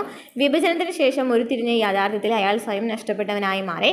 അയാളുടെ കച്ചവടം മോശമാവുകയും തറവാടെ വിഭജിത ഇന്ത്യയുടെ മറുവശത്തു നിന്നും വന്ന അഭയാർത്ഥി കൈയേറുകയും ചെയ്തു. അപ്പോൾ വിഭജന ഫലമായിട്ട് രൂപീകരിച്ചിട്ടുള്ള ഒരു സിനിമയാണ് ഗരം ഹവ. ഗരം ഹവയിലെ കഥയാണ് നമ്മുടെ പറഞ്ഞുകൊണ്ടിരുന്നത്. അപ്പോൾ ഈ ഗരം ഹവ സംവിധാനം ചെയ്ത ആരാണ്? MS സത്യു ആണ് എന്ത് ചെയ്യുന്നത്? ഈ ഗരം ഹവ എന്ന് പറയുന്ന സിനിമ സംവിധാനം ചെയ്യുന്നത് പഠിച്ചു വെച്ചിരിക്കുകയാണ്. MS സത്യു, ഗരം ഹവ. ഓക്കെ. നെക്സ്റ്റ് മഹാത്മാഗാന്ധിയുടെ ആത്മത്യാഗം. 1947 ഓഗസ്റ്റ് 15 നടന്ന സ്വാതന്ത്ര്യ ദിനാഘോഷങ്ങളിൽ ഒന്നും തന്നെ മഹാത്മാഗാന്ധി പങ്കെടുത്തിരുന്നില്ല. അദ്ദേഹം അപ്പോൾ രൂക്ഷമായ ഹിന്ദു മുസ്ലിം കലാപങ്ങളിൽ പെട്ടുപോയ കൊൽക്കത്തയുടെ ഭാഗങ്ങളിലായിരുന്നു. വർഗീയ കലാപങ്ങളിൽ അദ്ദേഹം അങ്ങേയറ്റം ദുഃഖിതനായിരുന്നു. അപ്പോൾ ഗാന്ധിജിയും ഈ ഇങ്ങനെ സ്വാതന്ത്ര്യം കിട്ടിയപ്പോൾ സന്തോഷിക്കുകയല്ല ചെയ്തെന്നാണ് ഇവിടെ പറയുന്നത്. ഹിന്ദു മുസ്ലിം കലാപം പൊട്ടിപ്പുറപ്പെടുന്ന കാര്യങ്ങളൊക്കെ അദ്ദേഹത്തിന് കാണാനായിട്ട് സാധിച്ചു. അതുപോലെ തന്നെ നിർബന്ധിതമായിട്ട് എന്താണ് മതപരിവർത്തനം നടത്തുന്നത് കാണാനായിട്ട് സാധിച്ചു അല്ലേ. 1948 ജനുവരിയിൽ അദ്ദേഹത്തിൻ്റെ അവസാനത്തേതായി തീർന്ന നിരാഹാരം ആരംഭിക്കുകയാണ്. കൊൽക്കത്തയിലെ പോലെ ഡൽഹിയിലും അദ്ദേഹത്തിന് നിരാഹാരം നാടകീയമായ ഫലങ്ങൾ ഉളവാക്കി. വർഗീയ സംഘർഷങ്ങൾ അക്രമങ്ങളൊക്കെ കുറയാണ്. അപ്പോൾ നിരാഹാരം നടത്തിയപ്പോൾ കുറേ മാറ്റങ്ങൾ അവിടെ ഉണ്ടായിരുന്നു എന്ന് പറയുന്നു. അങ്ങനെ എന്ത് സംഭവിക്കുകയാണ്, 1948 ജനുവരി 30 അത്തരത്തിൽ ഒരു തീവ്രവാദിയായിരുന്ന നാഥുറാം വിനായക് ഗോഡ്സെ ഗാന്ധിജിയുടെ സായാഹ്ന പ്രവർത്തന വേളയിൽ അദ്ദേഹത്തിൻ്റെ സമീപത്തേക്ക് നടക്കുകയും അദ്ദേഹത്തിന് നേരെ 3 തവണ നിറയൊഴിക്കുകയും ചെയ്തു. സംഭവ സ്ഥലത്ത് വെച്ച് തന്നെ ഗാന്ധിജി മരണമടഞ്ഞു. അങ്ങനെ സത്യത്തിനും അഹിംസയ്ക്കും നീതിക്കും സഹിഷ്ണുതയ്ക്കും വേണ്ടി ഒരു ജീവിതകാലം മുഴുവൻ നീണ്ടു നിന്ന ആ പോരാട്ടം അവസാനിച്ചു. 1948 ജനുവരി 30 നാഥുറാം വിനായക് ഗോഡ്സെയാണ് അദ്ദേഹത്തെ കൊലപ്പെടുത്തുന്നത് അല്ലേ. ക്ലിയർ ആണല്ലോ. ഇനി ഇവിടെ എന്താ പറയുന്നത്, ലാഹോർ എന്നാ പറയുന്നത്. ജർമ്മനിയിൽ അവർ ചെയ്ത പോലെ ഇന്ത്യയുടെ പാകിസ്ഥാനെയും വിഭജനം അവസാനിപ്പിക്കാൻ നമുക്ക് കഴിയില്ലേ. അമൃത്സറിൽ നിന്നും പ്രഭാത ഭക്ഷണവും ലാഹോറിൽ നിന്നും ഉച്ചഭക്ഷണവും കഴിക്കാൻ ഞാൻ ആഗ്രഹിക്കുന്നു എന്നൊക്കെ ലാഹോർ പറയുന്നുണ്ട്. വിഭജന ഫലമായിട്ട് പറയുന്നതാണ്. പിന്നെ അവൻ പറഞ്ഞു സർദാർ വല്ലഭായ് പട്ടേലും ഇ പി മേനോനും നാട്ടുരാജ്യങ്ങളുടെ സംയോജനത്തിൽ പങ്കെടുത്തു എന്ന് പറഞ്ഞു അല്ലേ. ഇങ്ങനെ സർദാർ പട്ടേൽ നാട്ടുരാജാക്കന്മാർക്ക് എഴുതിയ കത്തോടെ പറയുന്നുണ്ട്, ഇന്ത്യ ചരിത്രത്തിലെ നിർണായക ഘട്ടത്തിലാണ് നാം ഇപ്പോൾ ഉള്ളത്. കൂട്ടായ പരിശ്രമത്തിലൂടെ നമുക്ക് രാജ്യത്തെ പുതിയ മഹത്വത്തിലേക്ക് എത്തിക്കണം. അതേസമയം തന്നെ ഐക്യത്തിൻ്റെ അഭാവം നമ്മളെ അപ്രതീക്ഷിതമായ ദുരന്തങ്ങളിൽ കൊണ്ടെത്തിച്ചേക്കാം എന്ന് പറയുന്നു. ഇവിടെ നമ്മൾ പറഞ്ഞു നാട്ടുരാജ്യങ്ങളുണ്ടായിരുന്നു. നാട്ടുരാജ്യങ്ങളെല്ലാം ചേർക്കുക എന്ന് പറയുന്നത് ഭയങ്കര ബുദ്ധിമുട്ടുള്ള കാര്യമെന്ന് പറഞ്ഞു. ഇന്നത്തെ ഒറീസയിൽ 26 ചെറിയ നാട്ടുരാജ്യങ്ങളുണ്ടായിരുന്നു. അതുപോലെ തന്നെ ഗുജറാത്തിൽ 14 വലിയ നാട്ടുരാജ്യങ്ങൾ, 119 ചെറുതും അങ്ങനെ ഉണ്ടായിരുന്നു എന്നൊക്കെ പറയുന്നുണ്ട്. ഇവിടെ നമുക്ക് പഠിച്ചു വെച്ചിരിക്കേണ്ടത് 1947 ഓഗസ്റ്റ് 15 മുമ്പ് തന്നെ ഇന്ത്യൻ അതിർത്തിയുടെ സമീപനത്തുള്ള മിക്കവാറും എല്ലാ നാട്ടുരാജ്യങ്ങളും ഇന്ത്യൻ യൂണിയനിൽ ചേർക്കാൻ കഴിഞ്ഞു. തങ്ങൾ ഇന്ത്യൻ യൂണിയനിൽ ചേരാൻ സമ്മതിക്കുന്നുവെന്ന് അർത്ഥമാക്കുന്ന ലയന കരാർ ഒപ്പുവെച്ചു. എന്നാൽ ഹൈദരാബാദ്, ജുനഗഡ്, കാശ്മീർ, മണിപ്പൂർ എന്നിവ നാട്ടുരാജ്യങ്ങളുടെ ലയനം എന്തായിരുന്നു, ഭയങ്കര ബുദ്ധിമുട്ടുള്ളതായിരുന്നു. അതിനെക്കുറിച്ച് നമ്മൾ ഡീറ്റെയിൽ ആയിട്ട് പറഞ്ഞാണ്, ഇനി വീണ്ടും പറയുന്നില്ല. അപ്പോൾ സർദാർ വല്ലഭായ് പട്ടേലിനെ കുറിച്ച് പഠിച്ചു വെച്ചിരിക്കുക. നമുക്ക് ഈ ഒരു ബോക്സിൽ തന്ന കാരണം ചോദിക്കാൻ ചാൻസ് ഉണ്ട്. സ്വാതന്ത്ര്യ സമര നേതാവാണ്, കോൺഗ്രസ് നേതാവാണ്, ഗാന്ധിജിയുടെ അനുയായി, ഉപപ്രധാനമന്ത്രിയും സ്വതന്ത്ര ഇന്ത്യയിലെ ആദ്യത്തെ ആഭ്യന്തരമന്ത്രിയുമാണ്. നാട്ടുരാജ്യങ്ങൾ ഇന്ത്യയുമായുള്ള സംയോജനത്തിൽ വളരെ പ്രധാനപ്പെട്ട പങ്ക് വഹിച്ചു. സ്വതന്ത്ര ഇന്ത്യയിലെ ആദ്യത്തെ ആഭ്യന്തരമന്ത്രി ചോദിക്കുകയാണെങ്കിൽ ആരാണ്, സർദാർ വല്ലഭായ് പട്ടേലാണ്. നാട്ടുരാജ്യങ്ങൾ സംയോജനത്തിൽ പങ്കുവഹിച്ചിട്ടുണ്ടായിരുന്നു. ഭരണഘടന നിർമ്മാണ സഭയിലെ മൗലിക അവകാശങ്ങൾ, ന്യൂനപക്ഷങ്ങൾ, പ്രവിശ്യ ഭരണഘടനകൾ തുടങ്ങിയ പ്രധാനപ്പെട്ട കമ്മിറ്റികളിൽ അംഗമായിരുന്നു. നമുക്കറിയാം ഭരണഘടന നിർമ്മാണ സഭയിൽ പ്രധാനമായിട്ട് 8 കമ്മിറ്റികളൊക്കെ ഉണ്ടായിരുന്നു എന്നൊക്കെ പഠിച്ചിട്ടുണ്ടായിരുന്നു അല്ലേ. അതിൽ ഏതൊക്കെയാണ്, മൗലിക അവകാശങ്ങൾ, ന്യൂനപക്ഷങ്ങൾ, പ്രവിശ്യ ഭരണഘടനകൾ തുടങ്ങിയ പ്രധാനപ്പെട്ട കമ്മിറ്റികളിൽ അംഗമായിരുന്നു സർദാർ വല്ലഭായ് പട്ടേൽ. ക്ലിയർ ആണല്ലോ. ഇനി മഹാത്മാഗാന്ധി പറയുന്നത് നോക്കാം. ഭാഷാ പ്രവിശ്യകൾ രൂപീകരിച്ചാൽ അത് പ്രാദേശിക ഭാഷകൾക്കുള്ള ഒരു പ്രോത്സാഹനമായിരിക്കും. ഹിന്ദുസ്ഥാനിയെ എല്ലായിടത്തും ബോധന മാധ്യമമാക്കുന്നത് അസംബന്ധമായിരിക്കും. അതുപോലെ ഈ ഉദ്ദേശത്തിന് വേണ്ടി ഇംഗ്ലീഷ് ഉപയോഗിക്കുകയാണെങ്കിൽ അത് അതിലും വലിയ അസംബന്ധമായിരിക്കും എന്നൊക്കെ മഹാത്മാഗാന്ധി പറയുന്നുണ്ട്. പിന്നെ ആന്ധ്രാപ്രദേശിനെ കുറിച്ച് പറഞ്ഞു അല്ലേ. ആന്ധ്രാപ്രദേശിനെ കുറിച്ചിട്ടാണ് പിന്നെ പറയുന്നത്. ഇനി നമുക്ക് പോറ്റി ശ്രീരാമുലുവിനെ നോക്കാം. ഗാന്ധിജിയുടെ അനുയായിയായി ഉപ്പു സത്യാഗ്രഹത്തിൽ പങ്കെടുക്കുന്നതിന് വേണ്ടി ഗവൺമെൻറ് ജോലി ഉപേക്ഷിച്ചു. മദ്രാസ് പ്രവിശ്യയിലെ ക്ഷേത്രങ്ങൾ ദളിതർക്ക് തുറന്നു കൊടുക്കുന്നതിന് വേണ്ടി 1946 നിരാഹാര സമരം നടത്തിയിട്ടുണ്ടായിരുന്നു. പ്രത്യേക ആന്ധ്ര സംസ്ഥാനം രൂപീകരിക്കുന്നതിന് വേണ്ടി 1952 ഒക്ടോബർ 19 മരണം വരെ നീണ്ട നിരാഹാര സമരം തുടങ്ങി. 1952 ഡിസംബർ 15 നിരാഹാര സമയത്ത് മരണമടഞ്ഞു. 1952 ഒക്ടോബർ 19 അദ്ദേഹം മരണം വരിക്കുന്നതിൽ അതുവരെ നിരാഹാര സമരം നടത്തിയിട്ടുണ്ടായിരുന്നു. അതുപോലെ തന്നെ ആന്ധ്ര സംസ്ഥാനം രൂപീകരിക്കുന്നതിന് വേണ്ടിയിട്ടാണ് നിരാഹാര സമരം നടത്തിയിട്ടുണ്ടായത് ചോദിക്കാട്ടോ. പോറ്റി ശ്രീരാമുലുവാണ്. ഓക്കെ, പിന്നെന്താണ് പഠിക്കാനായിട്ടുള്ളത് ഇവിടെ, ഭാഷാ സംസ്ഥാനങ്ങളെ കുറിച്ച് പറഞ്ഞു അല്ലേ. പുതിയ സംസ്ഥാനങ്ങളുടെ രൂപീകരണം. ഭാഷാ സംസ്ഥാനങ്ങൾ എന്ന തത്വം സ്വീകരിച്ചെങ്കിലും എല്ലാ സംസ്ഥാനങ്ങളും പെട്ടെന്ന് ഭാഷാ സംസ്ഥാനങ്ങളായി എന്നത് ഇതിനർത്ഥമല്ല. ഗുജറാത്തി ഭാഷയും മറാത്തി ഭാഷയും സംസാരിക്കുന്ന ബോംബെ എന്ന ദ്വിഭാഷാ സംസ്ഥാനം പരീക്ഷണാടിസ്ഥാനത്തിൽ അവിടെ ഉണ്ടായിരുന്നു.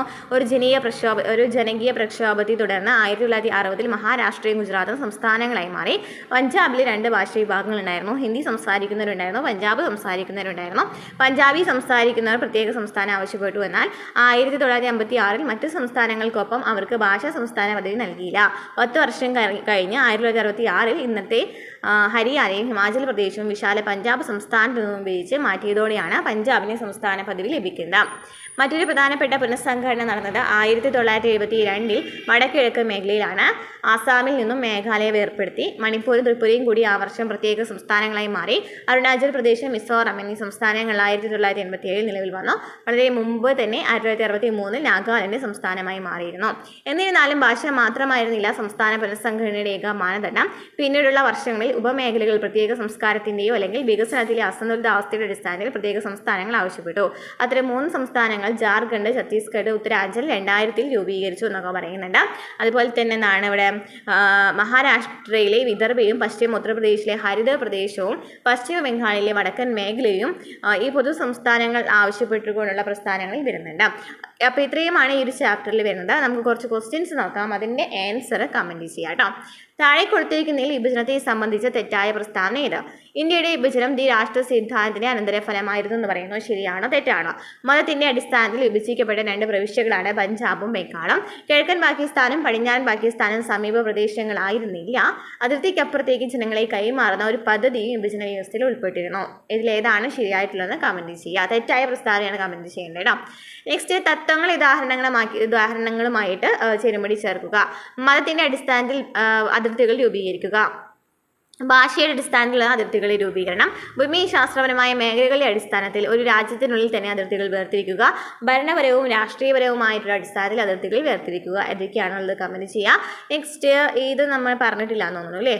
ഇതിന് ആൻസർ പറഞ്ഞുതരാം കേട്ടോ. മതത്തിൻ്റെ അടിസ്ഥാനത്തിൽ അതിർത്തികൾ രൂപീകരിക്കുക എന്ന് പറഞ്ഞത് ഏതാണ്? ഇന്ത്യയും പാകിസ്ഥാനുമാണല്ലോ അല്ലേ? ഇന്ത്യയും പാകിസ്ഥാനുമാണ്. ഭാഷയുടെ അടിസ്ഥാനത്തിൽ അതിർത്തികളെ രൂപീകരണം ഏതായിരുന്നു? ഭാഷയുടെ അടിസ്ഥാനത്തിൽ വേണമെന്ന് ഹിമാചൽ പ്രദേശും ഉത്തരാഞ്ചലും. നമ്മൾ ലാസ്റ്റ് വായിച്ചില്ല, അത് പറയുന്നതാണ് ഹിമാചൽ പ്രദേശും ഉത്തരാഞ്ചലും. ഇനി ഭൂമിശാസ്ത്രപരമായുള്ള മേഖലകളുടെ അടിസ്ഥാനത്തിൽ വേണമെന്ന് പറഞ്ഞത് ആരായിരുന്നു? അതിർത്തി നിർണ്ണയിക്കുന്ന പറഞ്ഞത് ആരായിരുന്നു? ജാർഖണ്ഡും ഛത്തീസ്ഗഡും ആണ് ഭൂമിശാസ്ത്രപരമായിട്ടുള്ള മേഖലയുടെ അടിസ്ഥാനത്തിൽ.